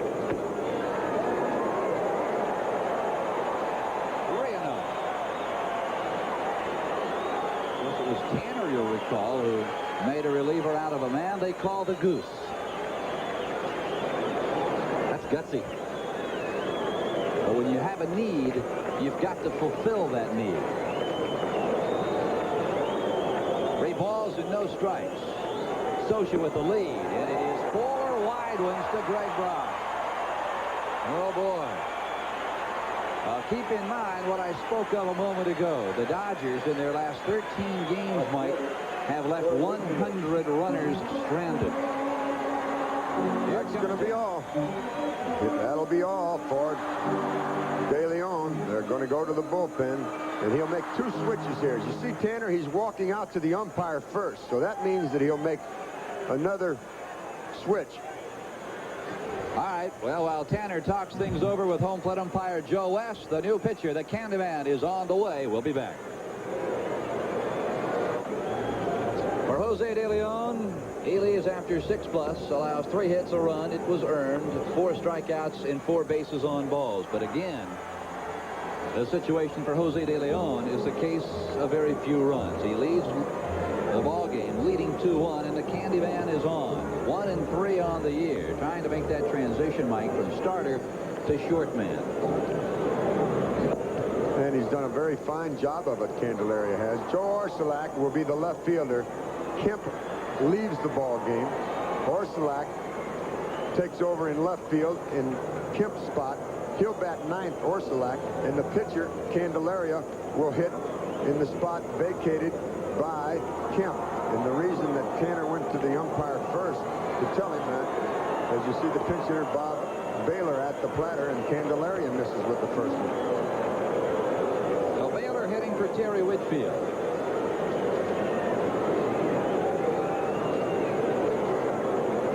Baylor with a batting average of 0.53.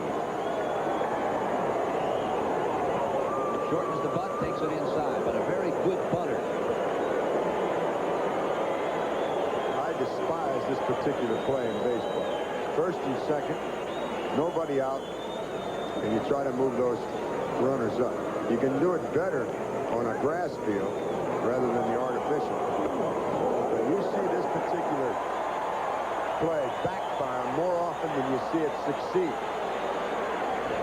I would have to agree with you. Ray balls and no strikes. Fastball in there, a called strike. Situation being, I think what you're alluding to, Mike, is even if you do lay it down, now you've got runners at second, third with one out. Perhaps you walk R.J. Reynolds to get to Hershiser. There's the bunt. It's foul. And then you get the double play ball set up. Well, I tell you what I used to do when I played third. I would tell the shortstop, you stay at second base. If I get that ball bunted to me hard on one hop, I threw the ball to the shortstop at second base, hopefully to get the double play. Even if I missed the double play, I still had runners at first and third, and the double play was in order. Good point. And then sometimes I would get the double play, and it was a man at third, 2 out. Ray balls, 2 strikes, nobody out. The Dodgers threatening here in the bottom of the 7th. They trailed 2-1. Inside, Baylor walks. Gutsy baseball by Tommy Lasorda. He started the runners on a 3-2 pitch with nobody out. The bases are loaded, and the Dodgers do not have a hit. 2 walked by the starter, De Leon, and now Candelaria comes in, and he follows suit. And we'll have another pinch batter. And Candy Maldonado. Now, Candy Maldonado, couple of home runs, 5 RBIs. Here's a guy who was a terror. I mean, an absolute terror in the minors. Always creeping up over the 300 mark. Couple of seasons in Albuquerque. 335 in 81, 301 in 82, 319 in 83. And has really accepted the fact, Mike, and I think after he's somewhat of a unique personality to do that, has accepted the fact that, hey, he's just not going to play every day up here. Hard thing to do, especially for a youngster. Now, Dodger pinch hitters are hitting .333 on the year. And, oh, they'd love to have one here. Candelaria, that big sweeping breaking ball comes in high. There's Socia at third. Greg Brock is at second base. And Bob Baylor, the pinch hitter for Terry Whitfield, is holding down first. Nobody out. Dodgers down by 1, bottom of the 7th. Candelaria works 1-0 to Maldonado. Outside corner of beauty. Candelaria is the type that can pitch out of a jam like this, but his back's to the wall. He has a win. He has 5 saves, and the Pirates have only 8 wins. He's figured in 6 of the 8. Here's the 1-1 pitch. Fly ball will reach the seats as Maldonado reached and tried to send it out Doug Frobel's way. Well, you go back to June 23rd, a year ago. I remember a game against Atlanta where Maldonado came in an identical situation and pounded a double to right center. I know it's Mother's Day tomorrow, but have you ever seen Candy face Candy? We're seeing it now. That's right. Now, Maldonado a year ago led this Dodger ball club with 9 pinch hits. The Candy Man works 1-2. There's the breaking ball, and Maldonado is ripped out of the batter's box.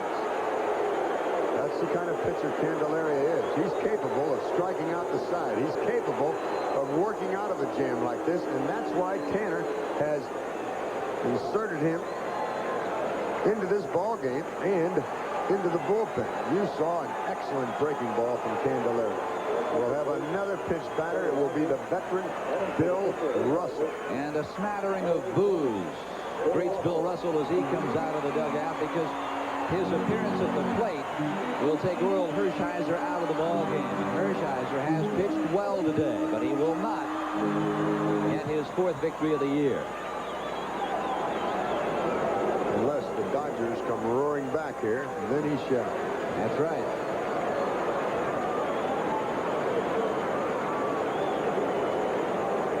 Well, Russell can certainly give him that 4th win.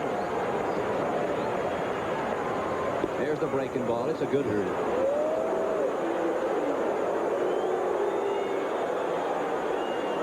Bases loaded with Dodger blue. Steve Sachs awaiting his turn in the on-deck circle.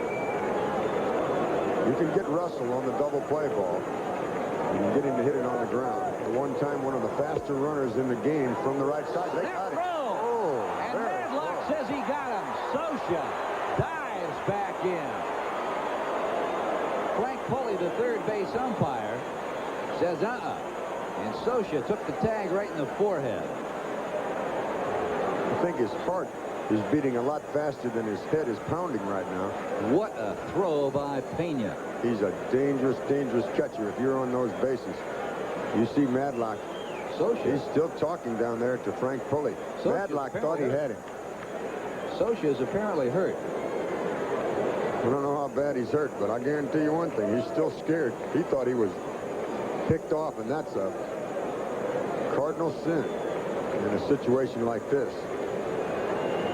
And it's taking him a little time to gather himself back. He's okay. Now the trainer, Bill Bueller, says, "You're okay, Michael. Get back on third base." Well, Madlock and Pena almost combining to possibly take the Dodgers out of an inning. They're in at the corners, first and third. They'll try to cut the ball into home. Breaking ball, little look for right field. Robo on a dead run, can't get to it. We're tied at 2. The shortstop, Allman, didn't have his foot on the base. If he'd have stretched out and kept his foot on the base, the force out would have been good there. Not so. It's an RBI base hit for Russell as a pinch batter, and we're all nodding.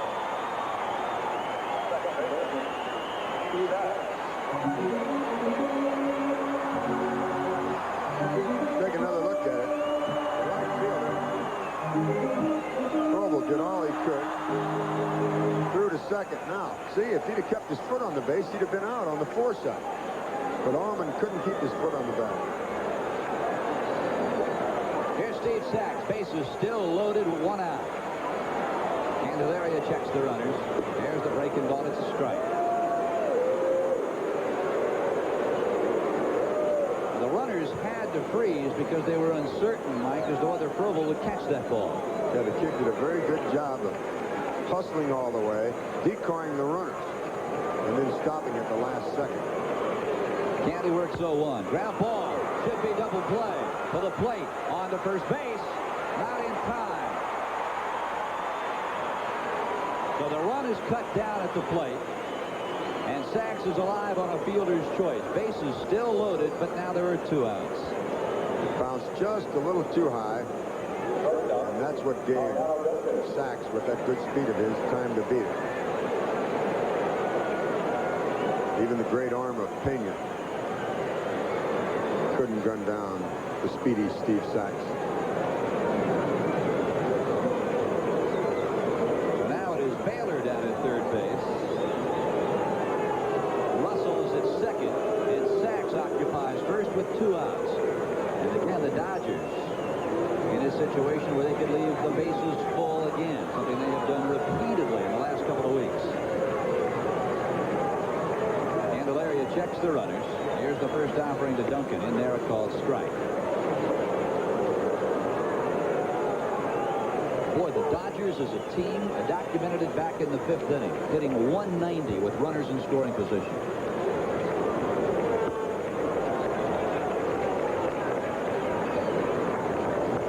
As a team, L.A., Mike, has left 227 runners on base. That is tops by a bunch in the National League. And still, they're a half a game out of first place. Isn't that something? Outside, 2 balls and a strike. It indicates what a fine team they have. There's not much you can do about a struggling offense. The Candyman 2-1. Did he miss? Yes, 3-1. Now, last night at dinner, you picked these Dodgers to be a part of the 1985 World Series. You feel that strongly? Well, they've had some big, big problems with people being on the disabled list, including Pena.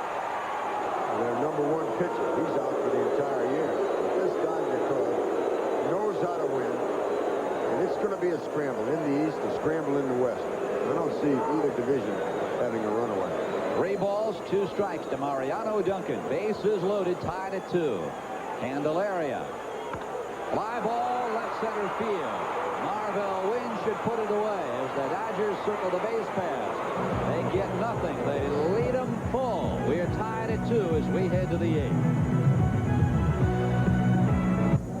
Tom Niedenfuhr on in relief of Orel Hershiser. There you see Niedenfuhr's numbers. 1-1 on the year, ERA of 3.86. He has a save to his credit. A couple of other defensive changes for the Dodgers. Out in left field is Bill Russell, who came on with that big RBI single with 1 out in the 7th inning. And out in center field is Candy Maldonado as he takes over for R.J. Reynolds.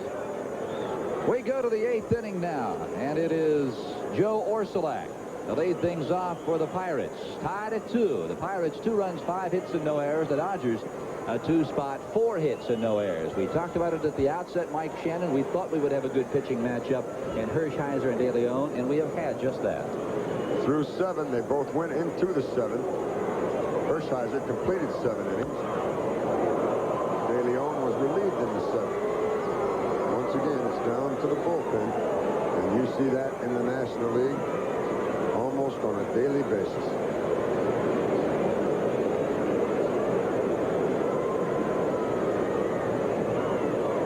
Orsulak spent the majority of 84 in Hawaii, where he hit .284, came up to Pittsburgh for about the last month of the season, compiled a .254 batting average.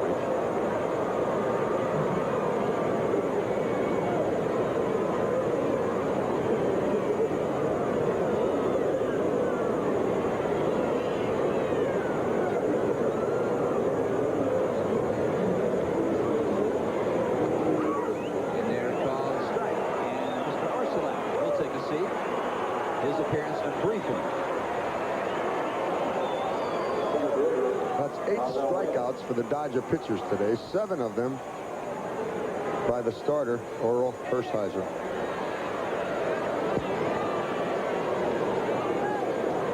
Here's Marvell Wynn, 0 for 3 today. He grounded out a couple of times and hit a he hit a line shot at Mariano Duncan in the 4th inning.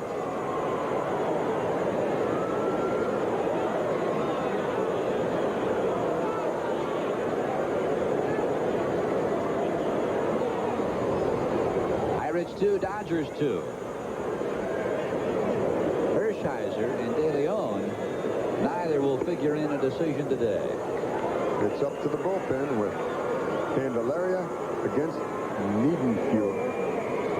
De Leon, he's got to begin to look around his own locker room and wonder who's on his side. You start doing that, you're going to continue to suffer. Well, I say that because his first 2 starts of the year, the Pirates scored 1 run in each game. His last 2 starts, they scored 0 runs. Here's the 1-1 offering. Marvell looks at ball 2. Yeah, that kind of a situation is very difficult for a youngster.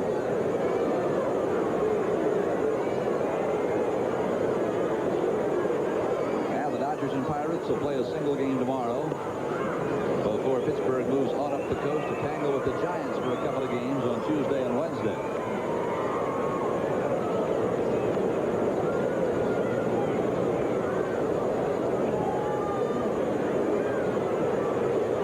Here's a 2-2 offering. Wynn puts it on the backstop.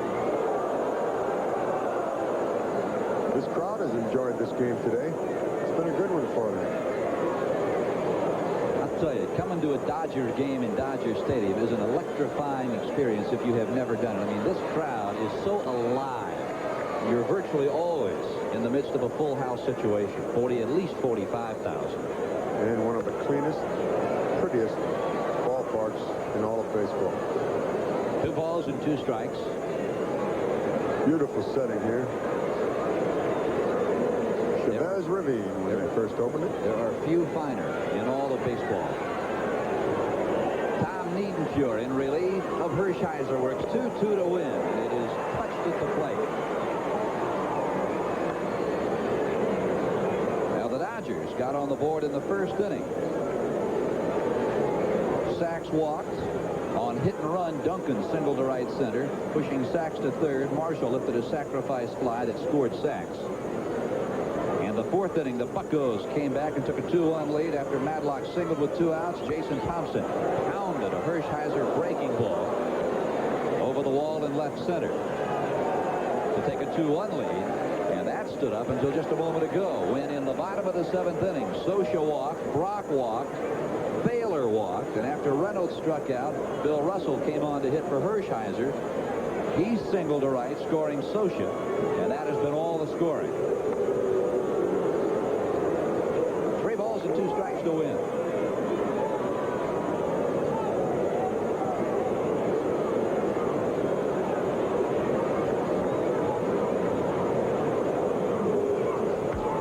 Popped him up, right up the chute. Guerrero.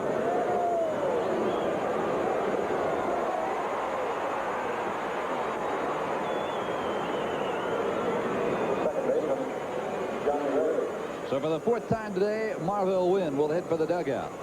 And here comes Johnny Ray. Well, you mentioned those doubles that he's so good at producing. Now would be an excellent time, wouldn't it, as far as the Pirates are concerned. Fly ball center field. This should do it for the Pirates in the 8th. Johnny Ray is gone as Candy Maldonado circles under it. We have got 7.5 in the books. We head to the bottom of the 8th, tied at 2. Don Robinson will be the new Pirate pitcher. Candelaria goes 1 inning, gives 1 hit, 1 strikeout, 1 walk, no runs. And Mr. Robinson, with his record of 1-0, appearing for the 12th time, will face this man, Mike Marshall, who produced the first RBI back in the 1st inning. It was a sacrifice fly. And it chased Frobel about as far as you can chase him, allowing Steve Sachs time to race home with the first run of this ball game. But that was way back in the 1st inning. We're tied now as we head to the bottom of the 8th at 2. Robinson is an amazing story. He's had five operations on his pitching arm. He has persevered. He has come back. At one time, this man threw as hard as anyone in the game. I saw him pitch a game one night. He had a slider. He was throwing his slider in the 9th inning. 92 miles an hour on the slider. Fly ball to right. Frobel there, and Marshall is gone. Third baseman, Pedro Guerrero. Different sort of a pitcher now because a lot of that velocity has left him. Ken Howell, there you see the big right-hander is up and throwing in the Dodger bullpen. Both managers, Tanner, Lasorda, pulling out all the stops they can pull to win this ball game.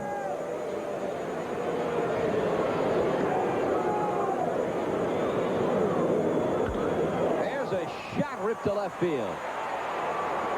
And Guerrero is aboard for the first time today. So with 1 out, Pedro aboard. Here comes Scioscia. Scioscia, pretty decent afternoon. 1 for 2, walked once and scored. He scored the tying run in the 7th with a leadoff walk. Came around to score on Bill Russell's pinch hit single. We talked about the championship winning spirit of this Dodger club. They have been the beneficiary of walks today. Both runs that have come in to score have been players who were walked. So, once again, a good fundamental baseball. They got the sacrifice fly, then they got their seasoned veteran, Bill Russell, off the bench with the RBI base hit with the bases loaded to move in the other man who had walked.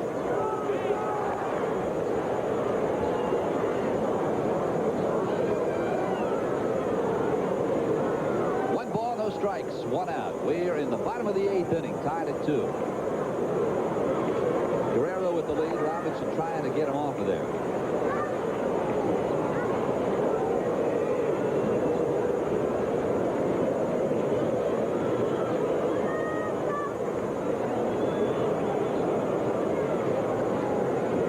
Robinson works 1-0.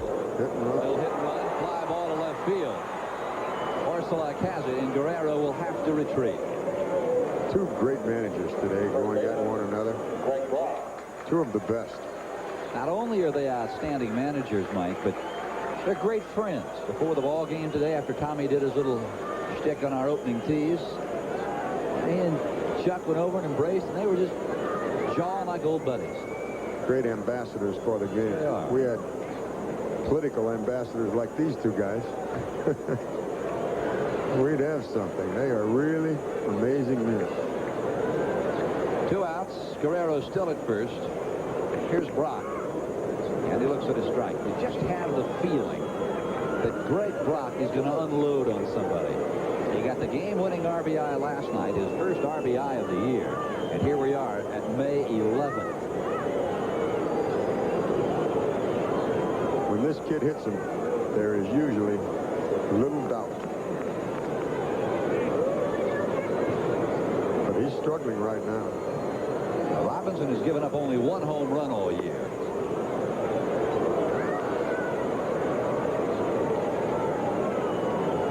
Brock is 0 for 2 on the day with a walk.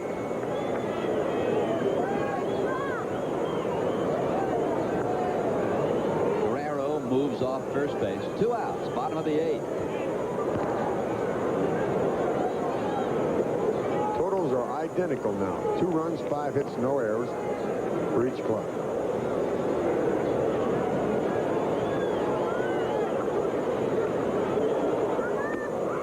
In there, called strike 2. Well, that's no surprise.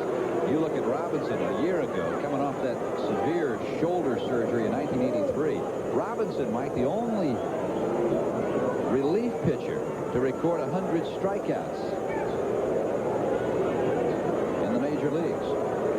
And that's with all those arm operations. You see what great talent this man has. Swung on and fouled. Of course,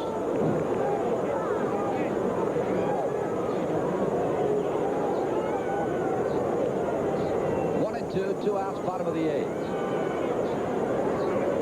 Robinson will rub up a new one.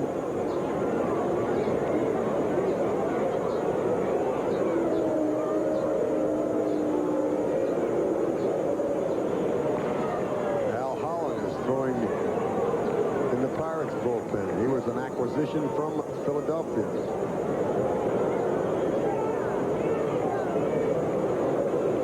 One ball and 2 strikes. In the American League, when you talk about relievers with 100 Ks or more, Willie Hernandez of Detroit finished with 110 or 112. Jay Howell of the Yankees had 103 in relief. Nobody in the National League had 100 or more,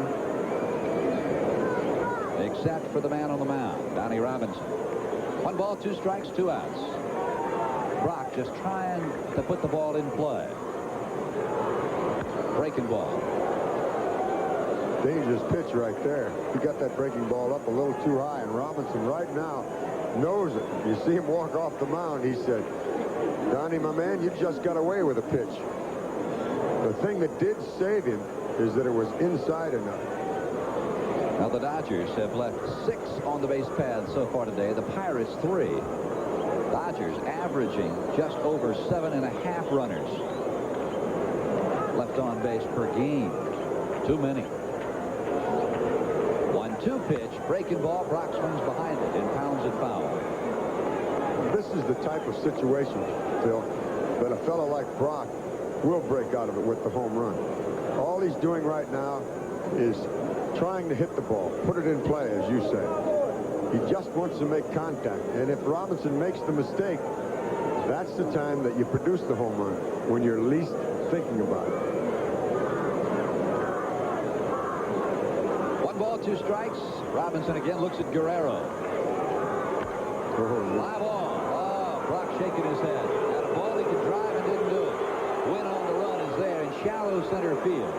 And the Dodgers are gone in the 8th after a 1-out single by Guerrero. We go to the 9th, 5-2. Tomorrow it will be a day of boxing and auto racing here on NBC Sports World. Undefeated Kenny Bazemore defends his USBA Junior Lightweight Championship against Roger Mayweather in a scheduled 12-round bout from Tyler, Texas. Plus, the best drivers in stock car racing take on the world's fastest speedway in the 16th annual Alabama 500 from Talladega. That's all tomorrow at 4 o'clock Eastern Time. 3 in Los Angeles only on NBC Sports World. Now Tom Niedenfuhr is on for his second inning in relief. He retired the Buccos in order in the 8th. Got Orsulak on a strikeout. Marvell Wynn fouled out to Guerrero. And Johnny Ray hit a fly ball to end the inning to Candy Maldonado. And the first man that Niedenfuhr will face here in the 9th is Billy Madlock.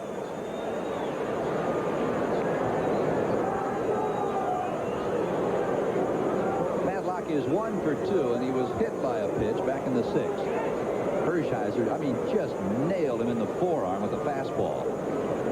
That doesn't hurt much, does it? Kills you.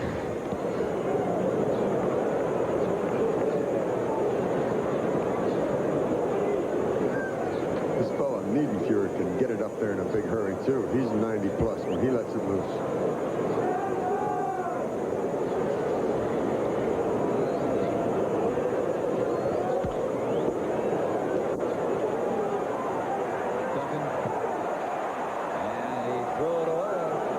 Too much time.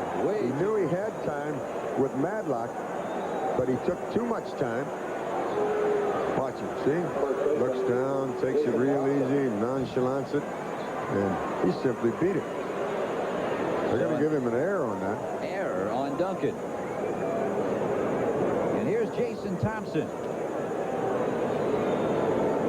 3 times in this ball game, Bill Madlock has set the table for Thompson. Back in the 4th inning, it paid off.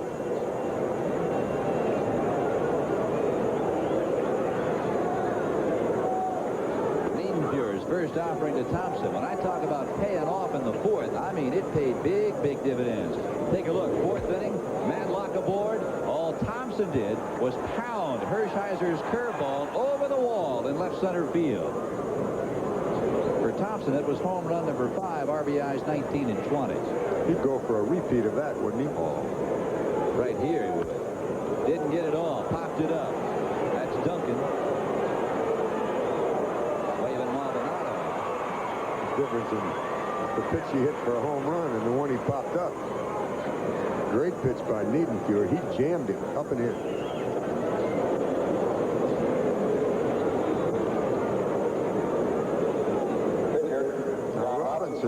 Will bat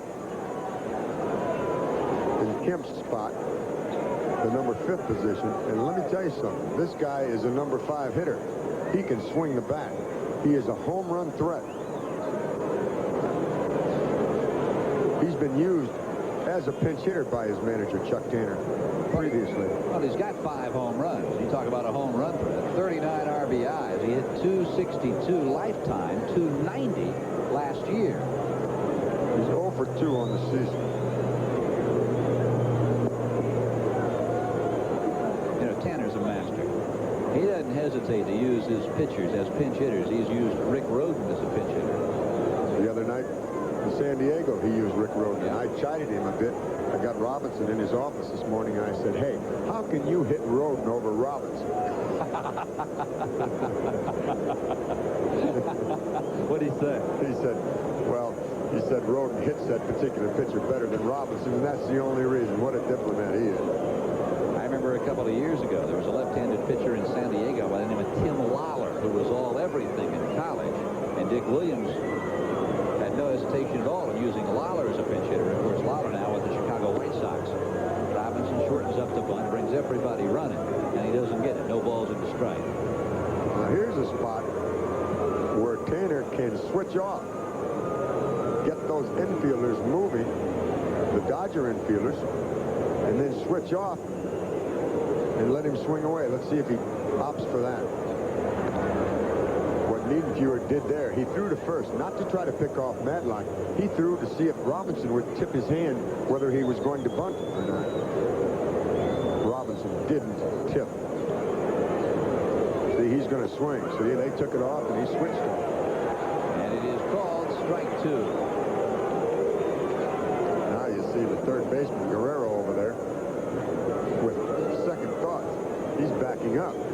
He said, well, if you're going to play that game, forget it.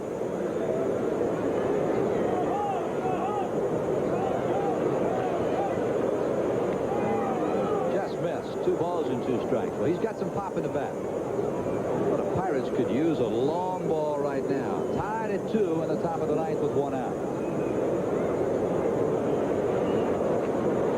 Robinson's last home run, he has 5 lifetime, came a year ago off Joe Sambito. Missed.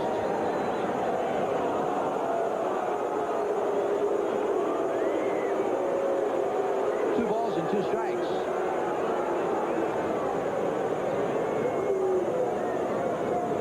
Let's take another look, and you umpire. Did he go around? Niedenfuhr and Scioscia certainly thought so. 2-2. There goes the runner, and the ball is on the backstop. Pretty gutsy baseball for a pitcher at the plate. Robinson had a heck of a cut and a fastball up in his eyes. 2 really good managers, 2 daring managers here today. Look at Chuck saying, my goodness, I picked the hit and run just right. Got the pitch I wanted him to have, and now Lasorda's over there trying to figure out what Chuck is up to. There he goes again on 2-2. Robinson pops it up. This will reach the seats.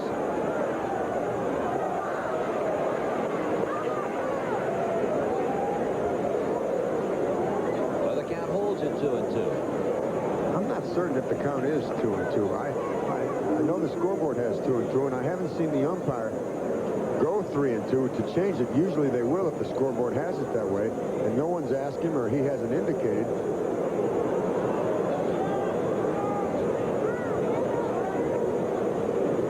Now the scoreboard still reads 2-2.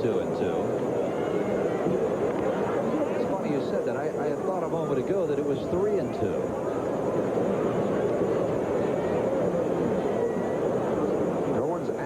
For the count.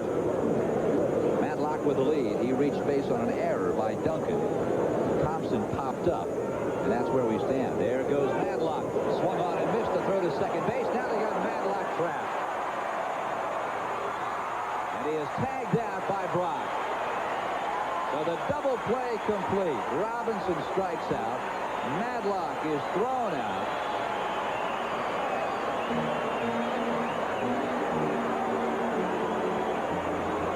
Runs him back, and he almost got Brock killed, didn't he? Gave it to him too late. To the bottom of the 9th inning we go. Dodgers will try to win it. Well, Vin Scully and Joe Garagiola will be in Atlanta for that Cubs-Braves tilt.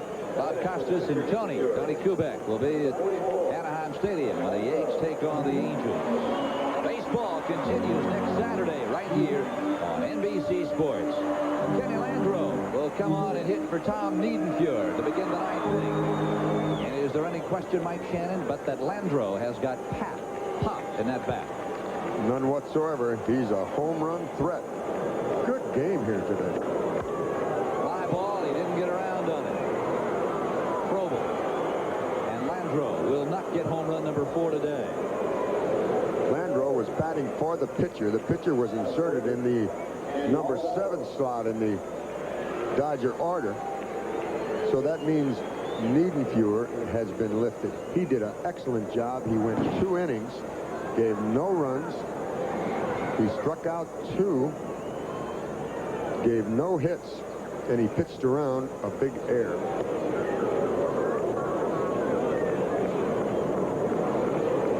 Maldonado.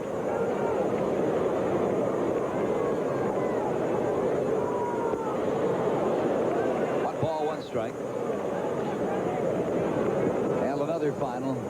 The Birds have downed the Giants 9-4. All the little road runners of the Cardinals are hot now. They've scored 18 runs in the last 2 days against the Giant pitching. Strike 2 on Maldonado. Whitey Herzog and his 40 thieves. That ought to make the sporting news.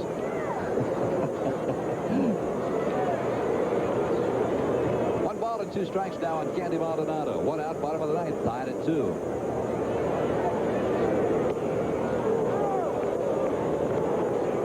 Maldonado came off the bench in the 7th as a pinch batter and struck out with the bases loaded.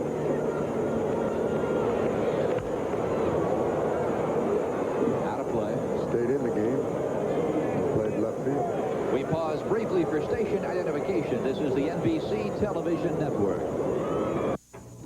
This is WOC-TV in Davenport, your station for the best in sports. Stone, along with Mike Shannon. We are in the bottom of the ninth from Dodger Stadium in Los Angeles. The Pirates and the Dodgers deadlocked at 2. Don Robinson to the plate. And Maldonado pounds it foul. Now Hershiser and Jose De Leon for the Pirates pitched exceptionally well. Both pitchers going 6+. Neither to figure in the decision. Hershiser certainly not used to that. For Jose De Leon, it was business as usual.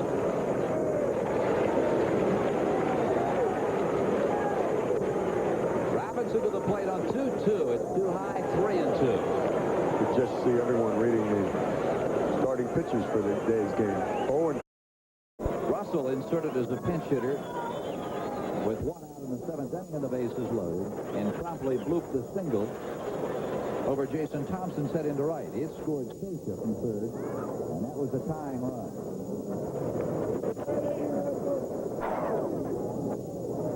Now, Bill Russell, Mike, is the only relic left from that tremendous Dodger infield of the 70s. Garvey at first, Lopes at second, Russell at short, and a guy by the name of Ron Say at third.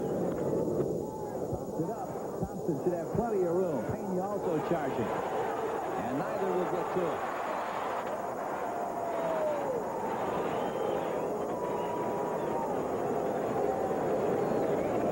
You see one of the hustling catchers. What happened here, he didn't know where Jason Thompson was and vice versa. As they darn near collided. And that ball, if I'm not mistaken, if we can run it back on the replay, did that ball hit Jason in the foot?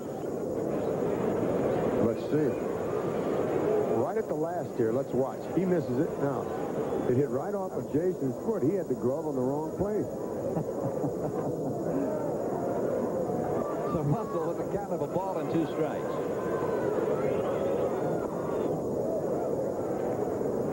2-2. Should Russell get aboard, we'd go to the top of the order in Steve Sachs.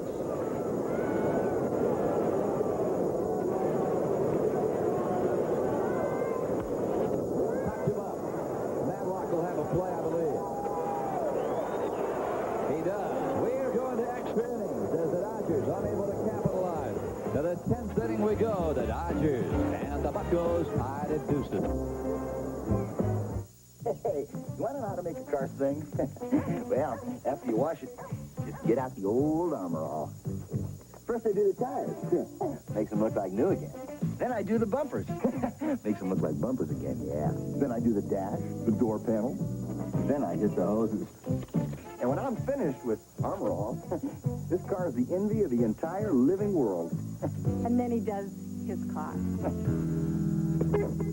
Company car. People love Honda's 4Trax 250 so much they tend to exaggerate about what it can do. Hold an 18-wheeler out of mud this deep. Why, it hold a 900-pound catfish back from the lake. I use my 4Trax for repairs. Well, what's so amazing about that? On the roof? The new Honda 4Trax 4-wheeler. With shaft drive, reverse, and electric starter, it's got more features than any other 4-wheeler. And that's no exaggeration. Will Dolly's 26-minute sunpick. Edith Kozit's 5-minute porch swing. Terry McFadden's 4.5-hour cottage. Gene Townsend's 17-minute rowboat. It's times like these that'll make you glad you've got a Wagner Power Painter. The quick, easy way to paint just about anything. Now get a $10 rebate on selected power painters and the Wagner Power Roller. Ground Zero, Hiroshima, symbol of the nuclear age. Now, 40 years later, the world's athletes come in peace to participate, to honor, to remember. The World Cup Marathon. If it's special, it's on NBC Sports. The third Los Angeles pitcher of the afternoon is Ken Howell. You see his record with 2-2, 4 saves, a very good earned run average. This fella has been a big plus for Tommy Lasorda's bullpen. He was a starter at Albuquerque. They pulled him up here, made a relief pitcher out of him last year in Los Angeles. He was 5-5 with a 3.33 earned run average in 32 ball games. He saved 6. He's another right out of the Dodger mold. Hard-throwing right-hander. Now, Tommy calls him the Raven. He has a very deceptive fastball. Doesn't really have a whole lot of motion, but that ball just gets to the catcher's mitt in a hurry. Here's Pena to lead things off for the Buccos. At the top of the 10th we go. The Pirates and the Dodgers tied at 2.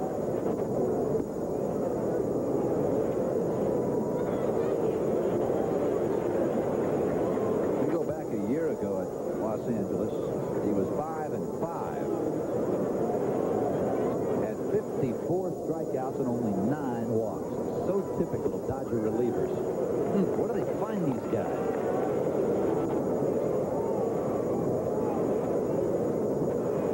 Pena on the day is 0 for 3. He's hitting .224. Here's a 1-1 offering from Howell. There's that fastball. Pena was looking for it, and he still couldn't catch up with it. I can remember going down to Vero Beach when I was a player, Phil. Every year they had some guy 6'5", 6'6", thought he was Don Drysdale. Had a terrible background down in Vero Beach. That big right-hander comes firing from the side, and I'd say, oh no. I'd look at the schedule every year, see if I could get sick when we went to Vero Beach. Bill Singer, you name them, they had them. A ball and 2 strikes to Pena. The Raven, Ken Howell. There's the fastball.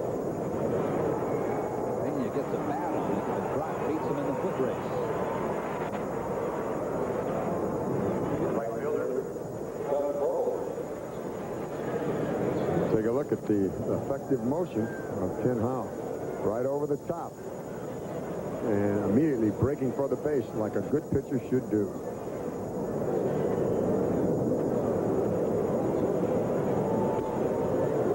This kid's a home run threat, too. He's a very aggressive young hitter. Well, Frobel has certainly had his problems today. 0 for 3. Swung on and missed on the breaking ball. 0-2. He does what a lot of young hitters do when they first come to the big leagues. A little over-aggressive. And what they try to do is exploit that over-aggressiveness by throwing the ball out of the strike zone and see if they can get the batter to go fishing. Well, a year ago, Howell made his first start as a Dodger, and it was against the Pittsburgh Pirates. And it was a game in which the Buccos beat him around pretty bad. Suffered a 6-0 loss. Until July 6th when he got his first big league win. You got to remember that. Everybody gets their first win against the Cardinals. Is that what you're saying? We've had 3 today. Frobel's gone, 6-3.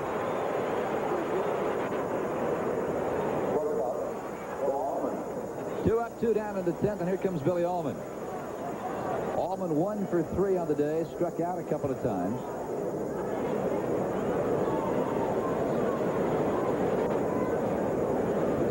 Tanner is a little better off at this point in the game than Tommy Lasorda is. He has more left on the bench, Tanner does, and he has one big man over there in George Hendrick. Howell to the plate, 0-1 to Allman, outside of ball and to strike. That's one reason that Tommy Lasorda is staying with the right-handed pitchers. You still have Steve Howell, lefty, in the bullpen, but he's going with the right-handers. 2 balls and a strike. Now the Pirates 8-19 on the year, 10 games back. I'll tell you what, how to play. You've got to go all the way back, Mike, to 1965 to find the time when the Pirates got off to a worse start. They're struggling. They've lost the 5 in a row that you mentioned, and their road record is 1-10. Well, as I said, go back to '79, the championship season for Pittsburgh. Pirates trailed by 9 games during a 4-day stretch from right around the middle of this month, 12th or 13th of May till the 16th or 17th. 2 balls, 2 strikes, 2 outs. Howe to the plate. Just missed on the breaking ball. Goes full now to Allman, 3-2.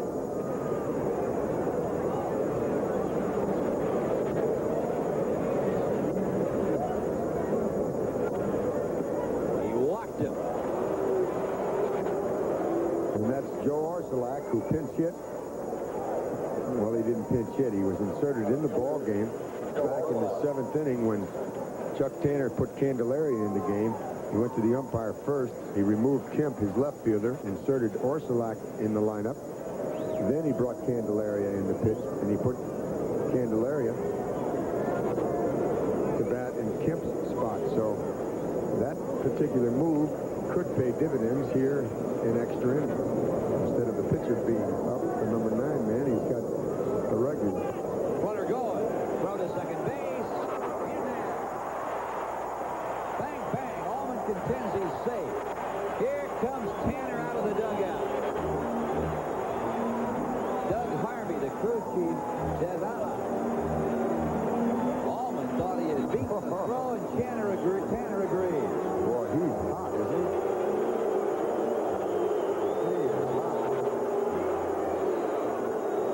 Let's take another look. Great angle of the runner Allman. Now the throw is low. Kid shortstop makes a good play. And what Tanner is saying is, I know the ball beat him, but the tag did not. Watch his foot get in there before the tag. See it? Tagged him up on the waist. He was safe. He was safe, but it is to no avail. We'll go to the bottom of the 10th inning, tied at 2. I'm Mr. Goodwrench. Did you know it takes more power to stop your car than to make it go? This GM car can go from 0 to 50 in 11 seconds. But you may have to stop in less than 3. So brakes have to be powerful. And they need professional care. So have me check them regularly. And if they need replacing, I'll install new GM Goodwrench replacement brakes. You get them exclusively from a GM dealer who sells GM Goodwrench parts. Just stop in and keep that great GM feeling. Elsie, how am I supposed to hit it through this tree? No problem, Bert. How would you like to play golf with duffers like these? 8 ball on the side. You can, if you win the light beer from Miller Hackers Paradise Sweepstakes.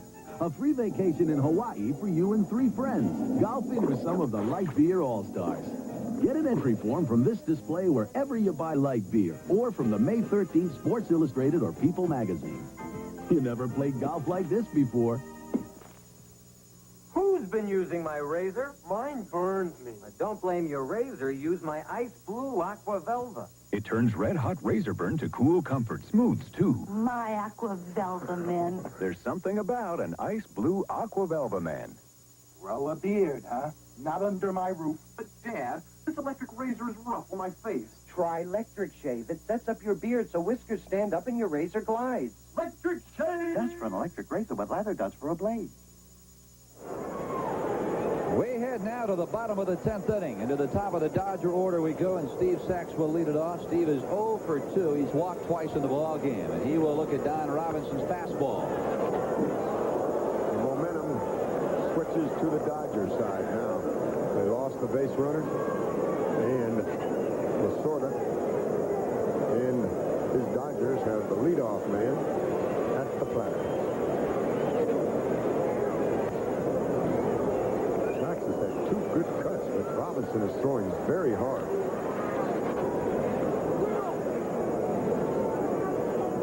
Well, normally very spirited Dodger Stadium is rather sedate here in the bottom of the 10th inning. What Tommy wants to do in this inning is get the big guys up. He wants Marshall, Guerrero, Socia batting this inning.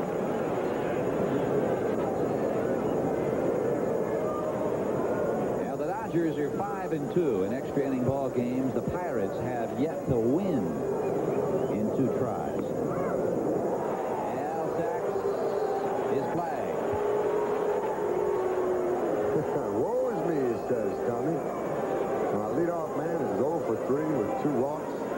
Now the kid shortstop go back.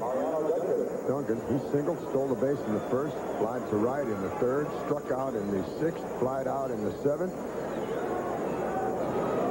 Seventh strikeout by Pirate pitchers today.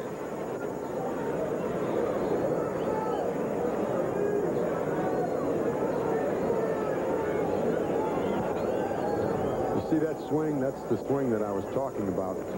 He's a natural right-handed batter. He just started to switch hit last year. They've asked him to continue to bat from both sides. And Robinson poured that fastball right in on him. Let's see if he does it again. Only twice in the ball game, Mike, have the Dodgers placed their leadoff hitter on board.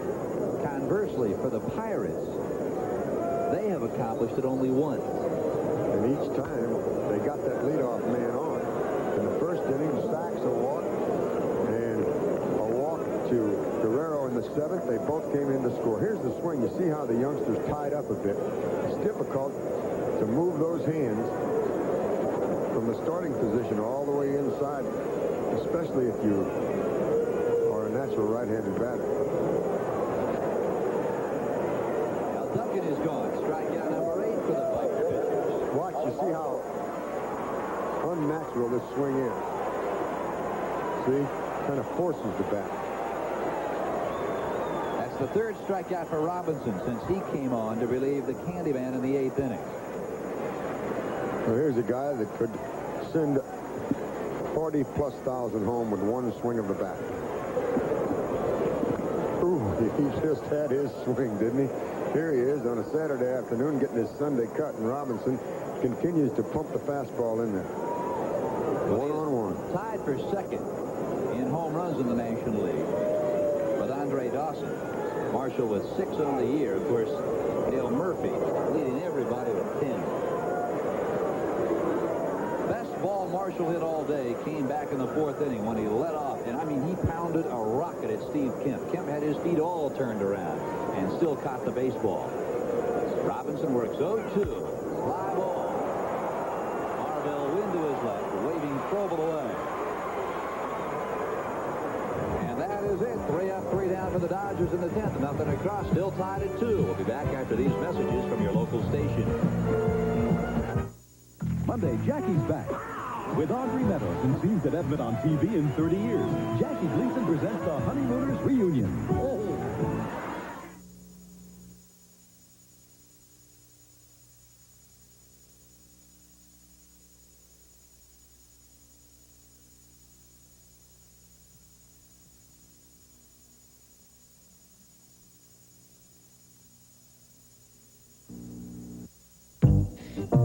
Rattle, rattle, thunder, clatter, boom, boom, boom. Don't worry, call the Car-X man. Oh, look at this beauty. The folks have put a lot of love and a fair amount of money into it, but not for mufflers. After the first Car-X muffler, the rest are on us, including installation.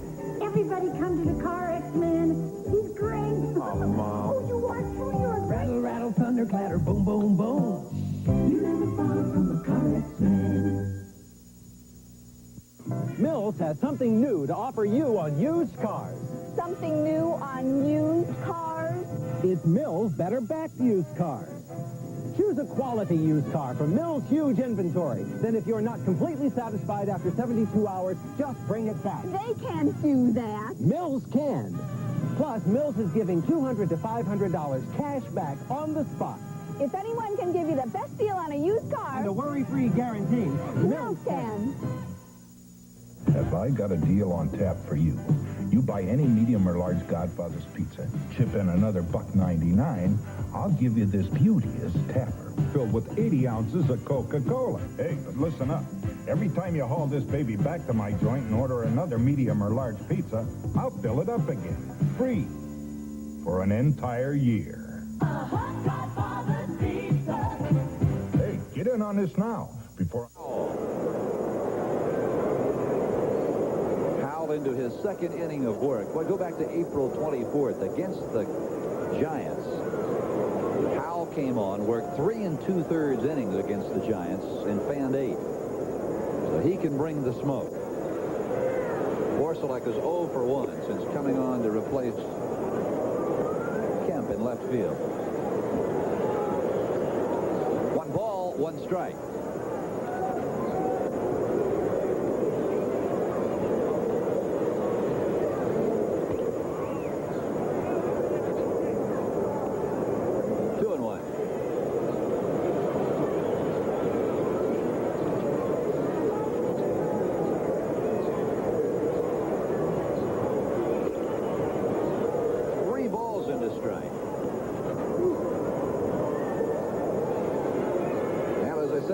The Pirates have only placed their leadoff hitter aboard once, and that came on an error by Duncan. Chopper, Duncan to his left, flags it on the run. Great play. That kid went way on the first base side of second. Watch this play again. He got a break and the ball's staying up. Watch the last hop. It takes a bounce and it bounces high, and that allows the shortstop to get there. When he throws the ball, he's on the first base side of second, just nips him. Great play. So Howell retires the first Pirate he faces in the 11th. We go to the top of the order. Marvell Wynn 0 for 4. Out of play. We've got some great relief pitching, haven't we? I'd say it. Starting pitching wasn't bad either. Hershiser, the starter for the Dodgers, went 7 innings, gave 5 hits, struck out 7, allowed both of the Pirate runs, and they were on 1 pitch. A home run, a 2-run homer by Jason Thompson. Liedenfuhr, 2 innings, no runs, no hits, struck out 2. Candelaria came in with the bases loaded, pitched 1 inning, struck out 1, walked the man, gave 1 hit. Robinson has been very, very effective.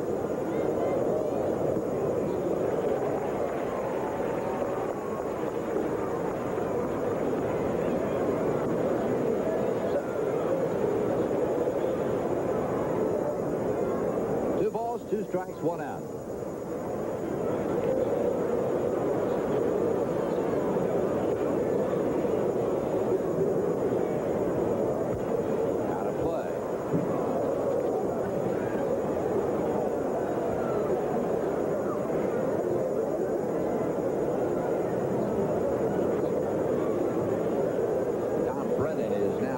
Dodger bullpen. Howell works 2-2. Little check swing. Duncan on a run. And again, Wynn is cut down. Oh, what a job Mariano Duncan is doing. The kid shortstop is putting on a show. He went to his left, now in and to his right. One of the most difficult for a shortstop. And he nips a very speedy runner in Marvell Wynn. Kid threw on the run, off balance, and got a lot on the throw.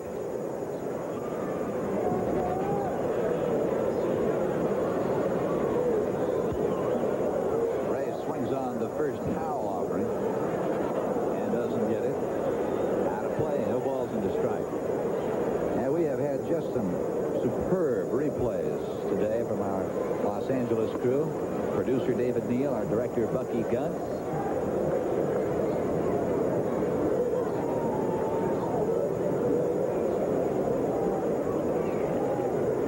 No balls into strike.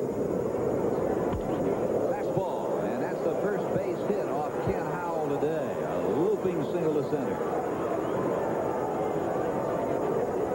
That is the first Pirate base hit since the 5th inning. A 1-out single by Bill Almond that just rolled down the third base line.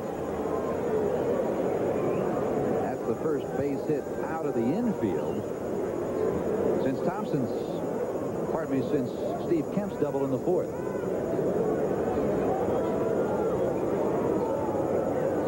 One on, 2 outs. Here's Madlock. He is probably the most feared Pirate with runners on base.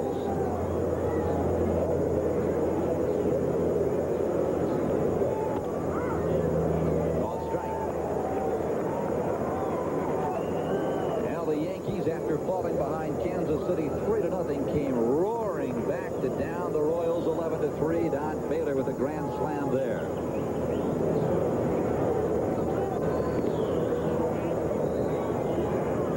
to strike to Madlock. And following Madlock is Jason Thompson. A little bit of a dilemma for Chuck Tanner. Got a man at first, 2 down.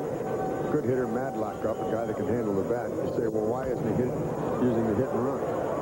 This will reach the seats. Brock will have no play.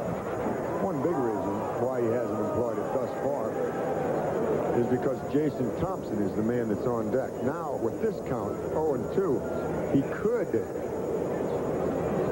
start his run because now Madlock is in a hole.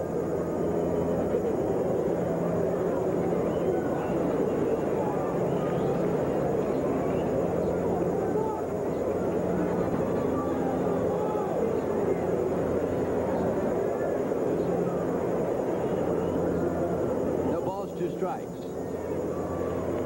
Ray with the lead. Very good pitch. You see, he's throwing a couple of deliveries outside. So now he throws that ball up and in. He stands Bill Madlock, the hitter, up. He makes his eyes refocus. Very effective. They've been doing that for over 100 years in this game. Now he goes back outside. See, he tried to set up that pitch. He wanted to throw the ball outside. So the 0-2 pitch was up and in. This would be a good spot to start the runner. You get a ball in the gap, and you can score that man. Ray, good lead. 2-2 pitch. Not running. Ground ball, Duncan. Will handle all 3 putouts here in the 11th inning. 3-6-3 play. We go to the bottom of number 11. Still tied at 2. Okay, gang, let's take on the tough stuff. And now is the best time to take on that tough stuff with the Ford Bronco 2 and new low 8.8% financing. Only one 4-wheel drive vehicle has this combination of style and toughness. Yes, conquer the rough stuff with a tough Ford Bronco 2 and get low 8.8% financing at your participating Ford dealer. Hurry, 8.8% financing on new Bronco 2s delivered by June 3rd. I thought we were going camping. We left the house with lots of picnic gear, and they even brought me along. We drove and drove. I just loved to ride in the car. After a while, they stopped and let me out. What a great place for a picnic. I waited for everyone else to get out, but they just slammed the door and drove off. It's getting late, and I'm starting to get hungry. How will they find me in the dark? When are they coming back for me? It's a sin what some people do with animals. Use your animal shelter, and remember, there are hundreds of little fellas like this guy who need homes. All the places some nationwide long-distance companies don't serve, you'll be on the road a long time.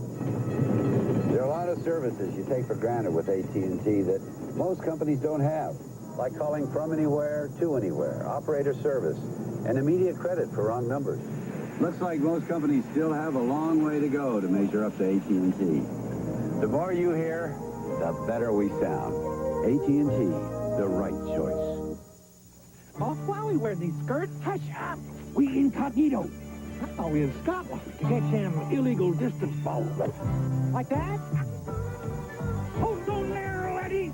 What ball you playing? The longest ball, Spalding Top Flight and Top Flight XL. Only way to drive those big dog legs. Top Flight XL, and the newest longest ball, the 492 Dimple Top Flight Plus. What do you say about our legs? Who are those twits? Dodger Stadium in Los Angeles. Phil Stone along with Mike Shannon as we move to the bottom of the 11th inning, tied at 2. And Pedro Guerrero, who is 1 for 4 on the day, will move in. And I believe you had a prediction here?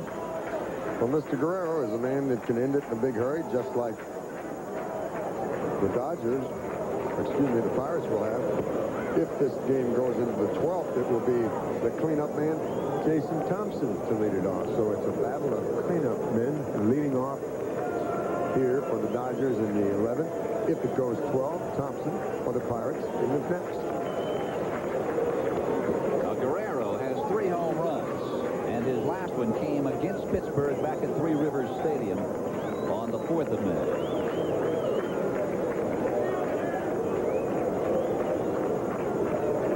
Has allowed just 1 dinger all year. Off his glove, tips it to Johnny Ray. On to Thompson, and Guerrero is history.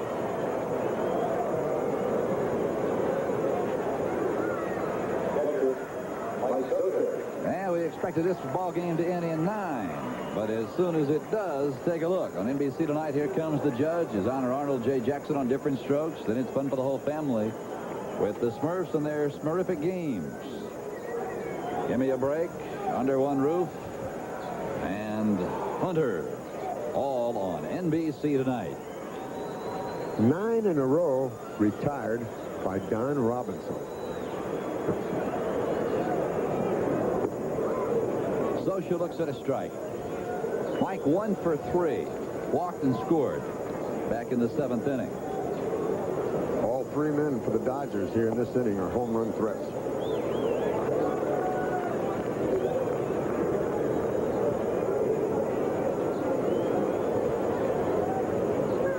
Breaking ball.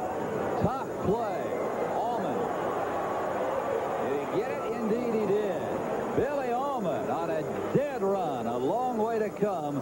Guns Socia down. One end of the spectrum to the other. The youngster at short for the Dodgers. Now the seasoned veteran, Allman, showing the kid how the old-timer does it. Great play by Allman. Tough play. And the ability to throw on the run from any position is a requirement when it comes to playing shortstop. We have alluded to a number of times today. The stick of dynamite waiting to go off. Ooh. Greg Brock. You think Robinson's not throwing hard? That ball's jumping around. You see him go off the mound. The reason he went off the mound, he wanted to moisten his fingertips to rub up the ball. You can't do that when you're on the mound. If you do go to your mouth while you're on the mound, the umpire will call a ball. Rock swings and misses. A ball and a strike. Al Holland is throwing in the Pirates bullpen.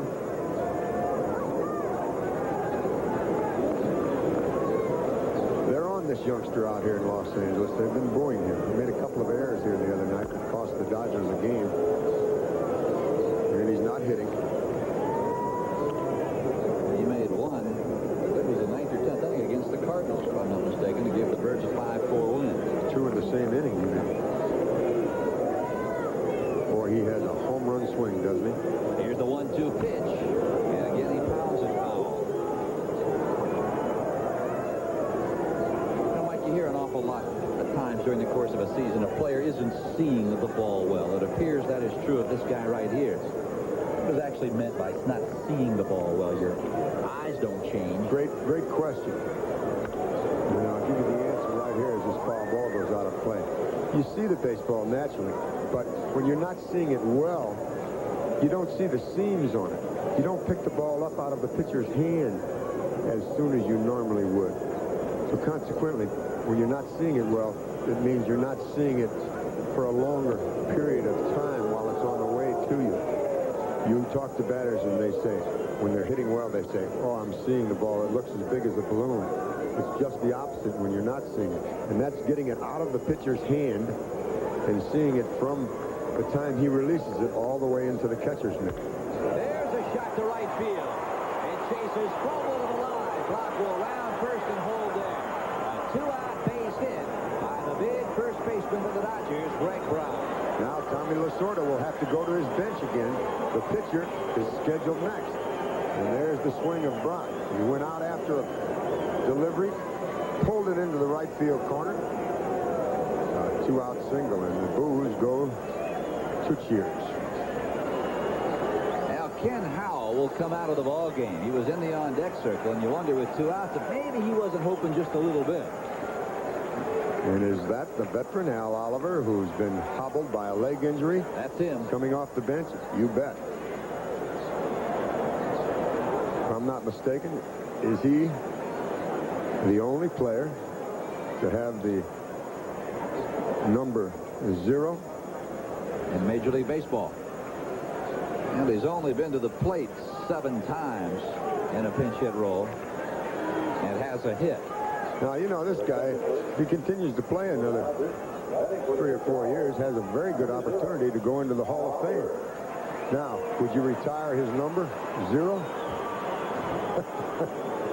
Good point. Now, here comes Chuck Tanner. He is going to make a move also. Sixto Lescano. He'll make 2 moves, I believe. You put Lascano in left field. He'll move Orsulak from left to right, and then bring in a new pitcher, a left-handed pitcher, Al Holland. That's what he's going to do. First, he went to the umpire to make that move. Lascano goes to left. The left fielder goes to center. Now, while Al Holland makes his way in from the Pirate bullpen, we'll take a break here at Dodger Stadium. We're tied at 2.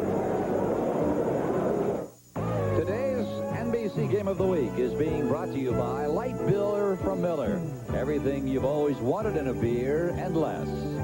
By Ford, who invites you to drive the new Ford Escort. Have you driven a Ford lately? By the cool, soothing refreshment of Ice Blue Aqua Velva, because there's something about an Ice Blue Aqua Velva man. And by Armor All. It's science, but it works like magic. And the new pitcher for the Pittsburgh Pirates is the former Philadelphia left-hander Al Holland. He came from the Giants to the Phillies, and now he's in a Pittsburgh Pirate uniform. There are his statistics.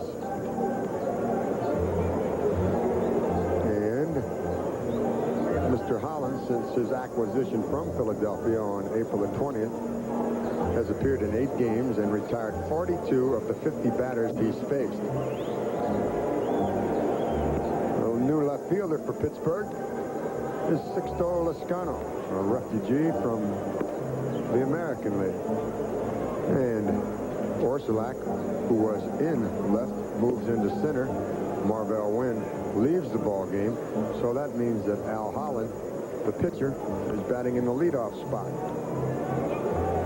Lascano will bat in the 5th position, and he'll come up in the 12th inning, if we have one, as the number 2 batter. Al Oliver is the pinch hitter now. He's batting for Ken Howe. Oliver 1 for 7 in a pinch hit role here in 1985. Pittsburgh playing Oliver to hit pretty much straight away. Orsulak in center, shaded about 10 feet into left center. We're in the 11th inning. Brock's at first with 2 down. Holland works to Oliver, and he takes a fastball in there. A swinging strike.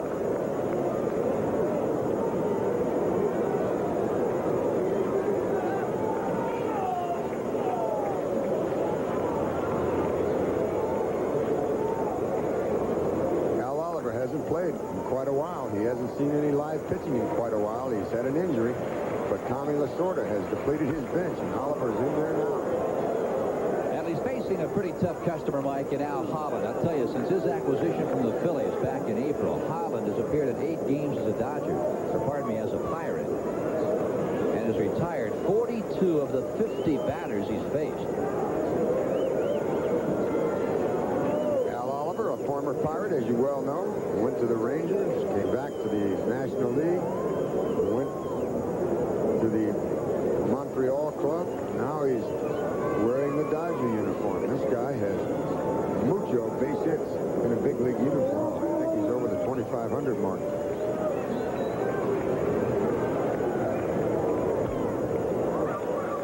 In fact, his next base hit will be his 2,600.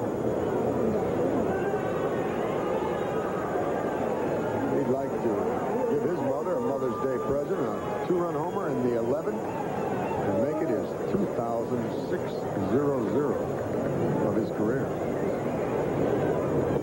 Ooh, that's a pitch, and he laid off. 1 ball and 2 strikes now to Oliver. Al Holland. Big burly left-hander. Philadelphia complained about his weight. He came to spring training at 225. They wanted him to report at 210. The White Sox complained about Lamar Hoyt's weight a year ago. His history. He's in San Diego. Fernando was a fellow that lost a lot of weight. Here's the 2-2 pitch. There's a shot to right field. Block will make the turn and hold there. Well, there's hit number 2,600 for Al Oliver as a pinch batter. Let's take a look at it.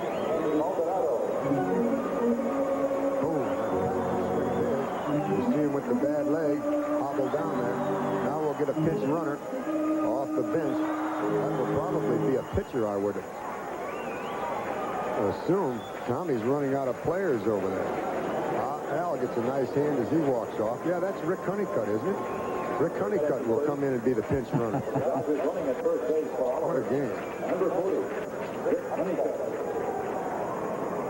Honeycutt was a winner here the other night. I'd like to have heard Honeycutt's reaction when Lasorda yelled, "Hey, Honeycutt, get on first base." I said, what? He's used Baylor, Maldonado, Russell, Landro, Oliver, and now Honeycutt. 2 aboard, 2 outs. And Maldonado looks at a ball. Maldonado has yet to get any wood on a baseball. He came on in the 7th inning to pinch hit for R.J. Reynolds. Got caught looking at a strike and then swung at strike 3 and 1. A ball deep to left field. Lescano is there on the warning track and hauls it in. Oh, my goodness. Maldonado making a bid to end it all. To no avail. Let's go to the 12th. So close, but yet so far. Candy thought he had one when it left the bat. So did the left fielder, Lescano. He said, son of a gun. Wish I had one more egg for breakfast. One little piece of bacon. Maybe that would have been enough. Not so. Well, we have a youngster in a very unusual pitching motion. Is held by this young man, Tom Brennan. He's from Chicago, Illinois, 6'1", 180-pounder. Last year, he was with the White Sox, 0-1 there. His major league totals, 8 wins, 7 losses, an earned run average of 3.90 in 52 big league games. You see him, he hesitates, comes to a complete halt before he delivers the ball. A la Rip Sewell. But he doesn't come over the top. He comes way down from the side, even close to submarine distance. Now, Jason Thompson will open up the Bucks' 12th inning. And he is the man who has accounted for all of the Pittsburgh runs. And it came with a swing of the bat in the 4th inning with 2 outs. Madlock aboard. He powered an Oral Hershiser curveball over the fence in left center. And this time he drills one to the alley in left center. And it'll find the wall.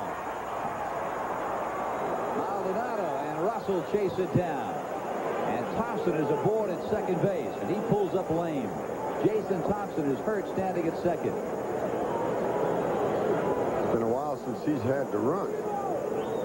And now the coach comes out to look at him. As you see the ball go off the wall on one hop. Center fielder can't come up with it, but Russell very alertly coming over from his left field spot gets it back in to hold him to a double. And now Jason Thompson is going to leave the ball game with a pulled hamstring muscle. Well, Steve Demeter, first base coach, ran right out to see how Thompson is doing, and he's out of the ball game.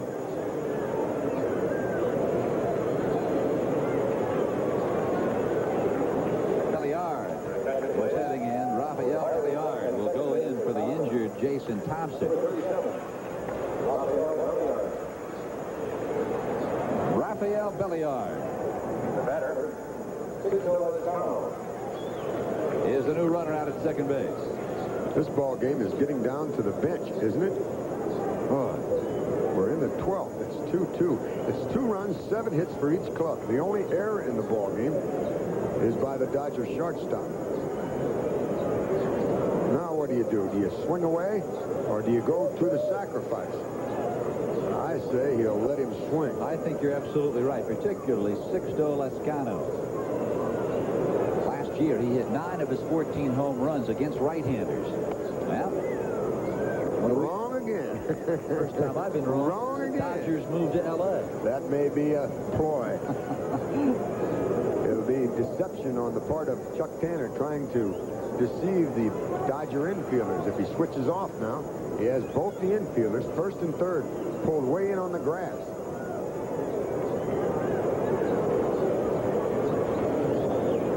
Scano going to front again. Is it going to roll foul? No, it won't. That's happened twice now to the Dodgers today. And the catcher yelled to the first baseman, let it roll. Let it roll. You can hear him all the way up here. And it really has put the Dodgers in a hole. And you see the runner, Belliard, over at third, getting a kick out. Perfect bunt. The catcher right here says, let it roll, let it roll. To the first baseman, Brock. They do, and it comes right back in. That's a base hit. Well, Allman did the same thing with one out in the fifth. He put one down the third base line that kissed the chalk and stayed fair. And now here in the 12th inning with nobody out, Lascano did it on the first base side. Belliard at third, Lascano at first, and here is Pena. Infielders are in for the play at the plate. If they get the ground ball, they will not go for the double play. They'll throw home. There won't be any play on this ball. Pena lets the air out, and the Pirates have broken the 2-2 tie here in the 12th.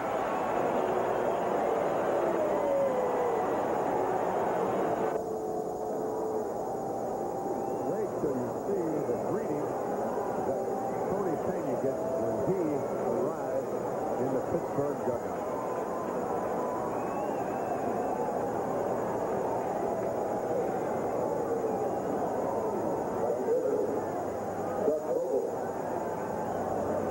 Let's take another look. This is a ball player's green. Goodbye. He knew it.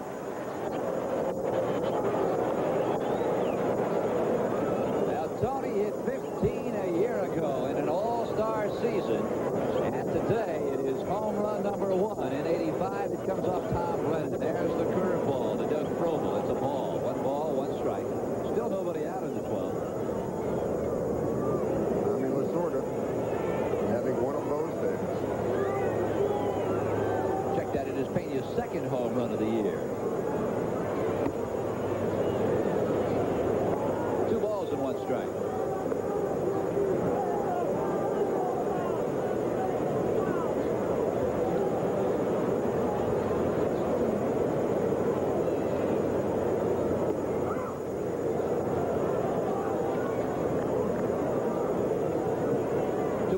Strikes. That's sent a lot of these paying folks to the beach.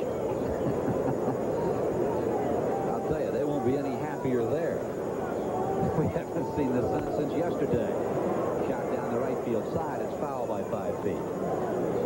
That's just here at the ballpark. Out at Malibu, it's shining bright. Oh, it is? Yes. Sources there have told you that.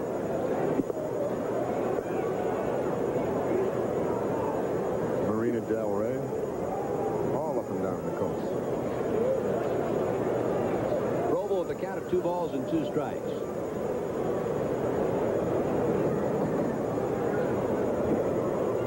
Breaking ball. Robo pops it up. It is out of play, and the count will stand at 2-2. Now there's a gentleman behind home plate who has just caught his second foul ball today, both of them on a fly.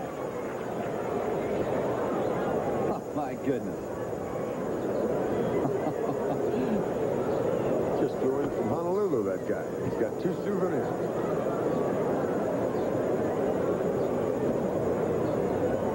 Jason Thompson got all this started in the 12th. Leadoff double, then Lascano on that bunt. They let it roll, and then Tony Pena rolled one right off the end over the 360 mark.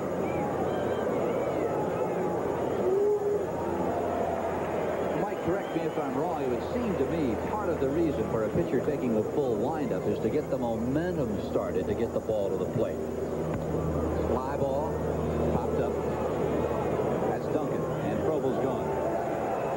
Seems to me that with Brennan's type of delivery, you'd have no way of creating any real momentum other than just from the arm. Very little body mechanics.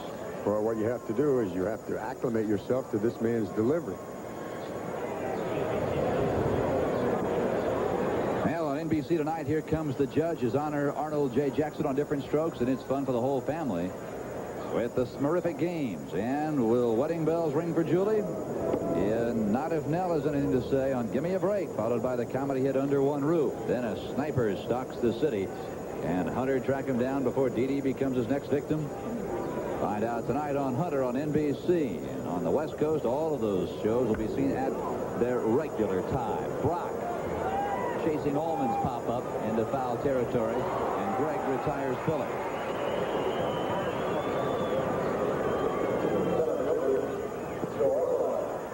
So after the home run to Pena, Brennan has gotten Frobel and Allman on pops. And here comes Orsolak. Joe is 0 for 2 on the afternoon.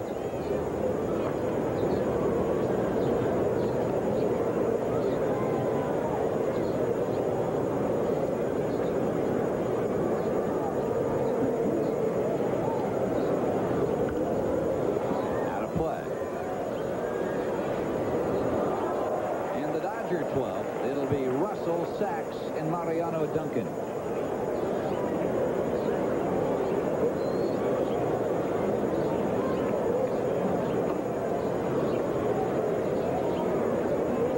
Breaking ball, hammered at Sachs. He's got it. On to Brock. Orsolak, and the Pirates are going to the 12th, but not before they got 3 on the big home run by Pena. Coming into this ball game, the Dodgers had allowed the fewest home runs in all of Major League Baseball. They have allowed 2 today, Mike Shannon, and both have cost them dearly. And 4 of the 10 home runs allowed by the Dodger staff this year have gone to Pittsburgh. Leading off one, the Dodgers. Now changes in the Pittsburgh Pirate defense. At third base is Billy Ullman. He is shifted from shortstop to make room for Rafael Belliard at short. And over at first base, Billy Madlock. So Billy shifts from third to first. The outfield, Lascano, Orsolak, and Frobel. Don Robinson with a chance to win a ball game here. Check that out, Holland with a chance to win. And if he does win, it will be his first win as a Pittsburgh Pirate.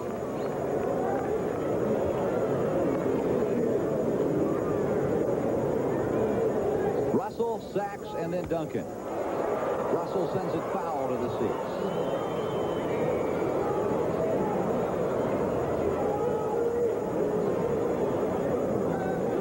Thompson, a 2-run homer in the 4th.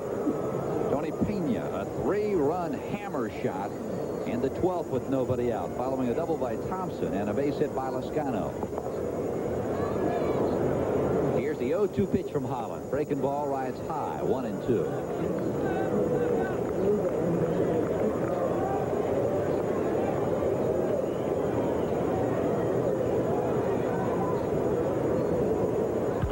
Ground ball, Holland handles it on a hop. On to Madlock. Now this week's NBC Light Beer from Miller Player of the Game has to be this man, Tony Pena. Light Beer from Miller is happy to present a check for $1,000 in the name of the all-star catcher, Tony Pena, to help fight multiple sclerosis. An ironic note to this game, the Pirates, with the fewest home runs in the National League, have scored all 5 of their runs today on the home run route. A 2-run shot by Jason Thompson in the 1st, and a 3-run homer by Pena in the 12th. Here's Sachs. Sachs is 0 for 3, had a couple of walks, scored a run.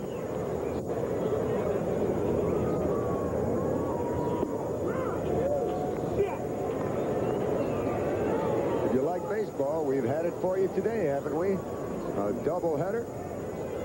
First doubleheader of the season, and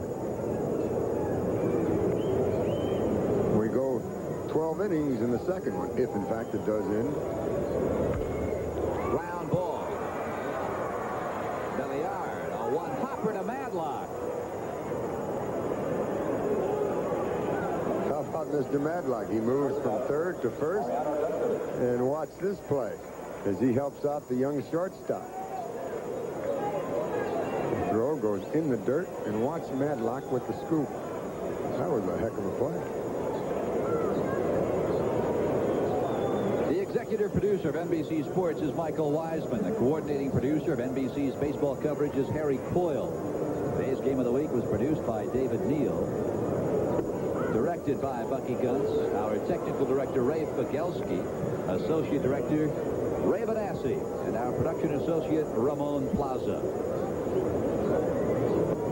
Duncan swings and doesn't find it.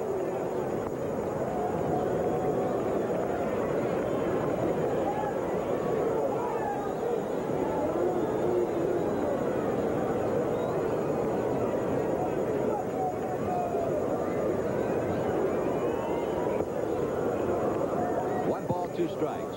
2 outs, bottom of the 12th. Pirates with a 3 spot in the top of the inning, lead at 5-2.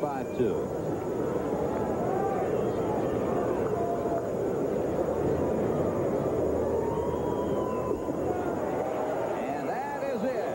Al Holland, his first victory in a Pittsburgh Pirate uniform. The game-winning RBI, Tony Pena, a 3-run shot in the 12th. The total's 5 runs, 9 hits, no errors for Pittsburgh. For the Dodgers, 2 runs, 7 hits, 1 error. The winner is Holland, the losing Brenner. It was a good one. The Pirates over the Dodgers 5-2. Tomorrow it will be a day of boxing and auto racing on NBC Sports World. Undefeated Kenny Bazemore takes on Roger Mayweather in a scheduled 12-round bout from Tyler, Texas. Plus, the best drivers in stock car racing take on the world's fastest speedway, Talladega. Now stay tuned for prime time here on NBC. West Coast, it will be seen at its regular time. For Mike Shannon, I'm Phil Stone. So long from Dodger Stadium.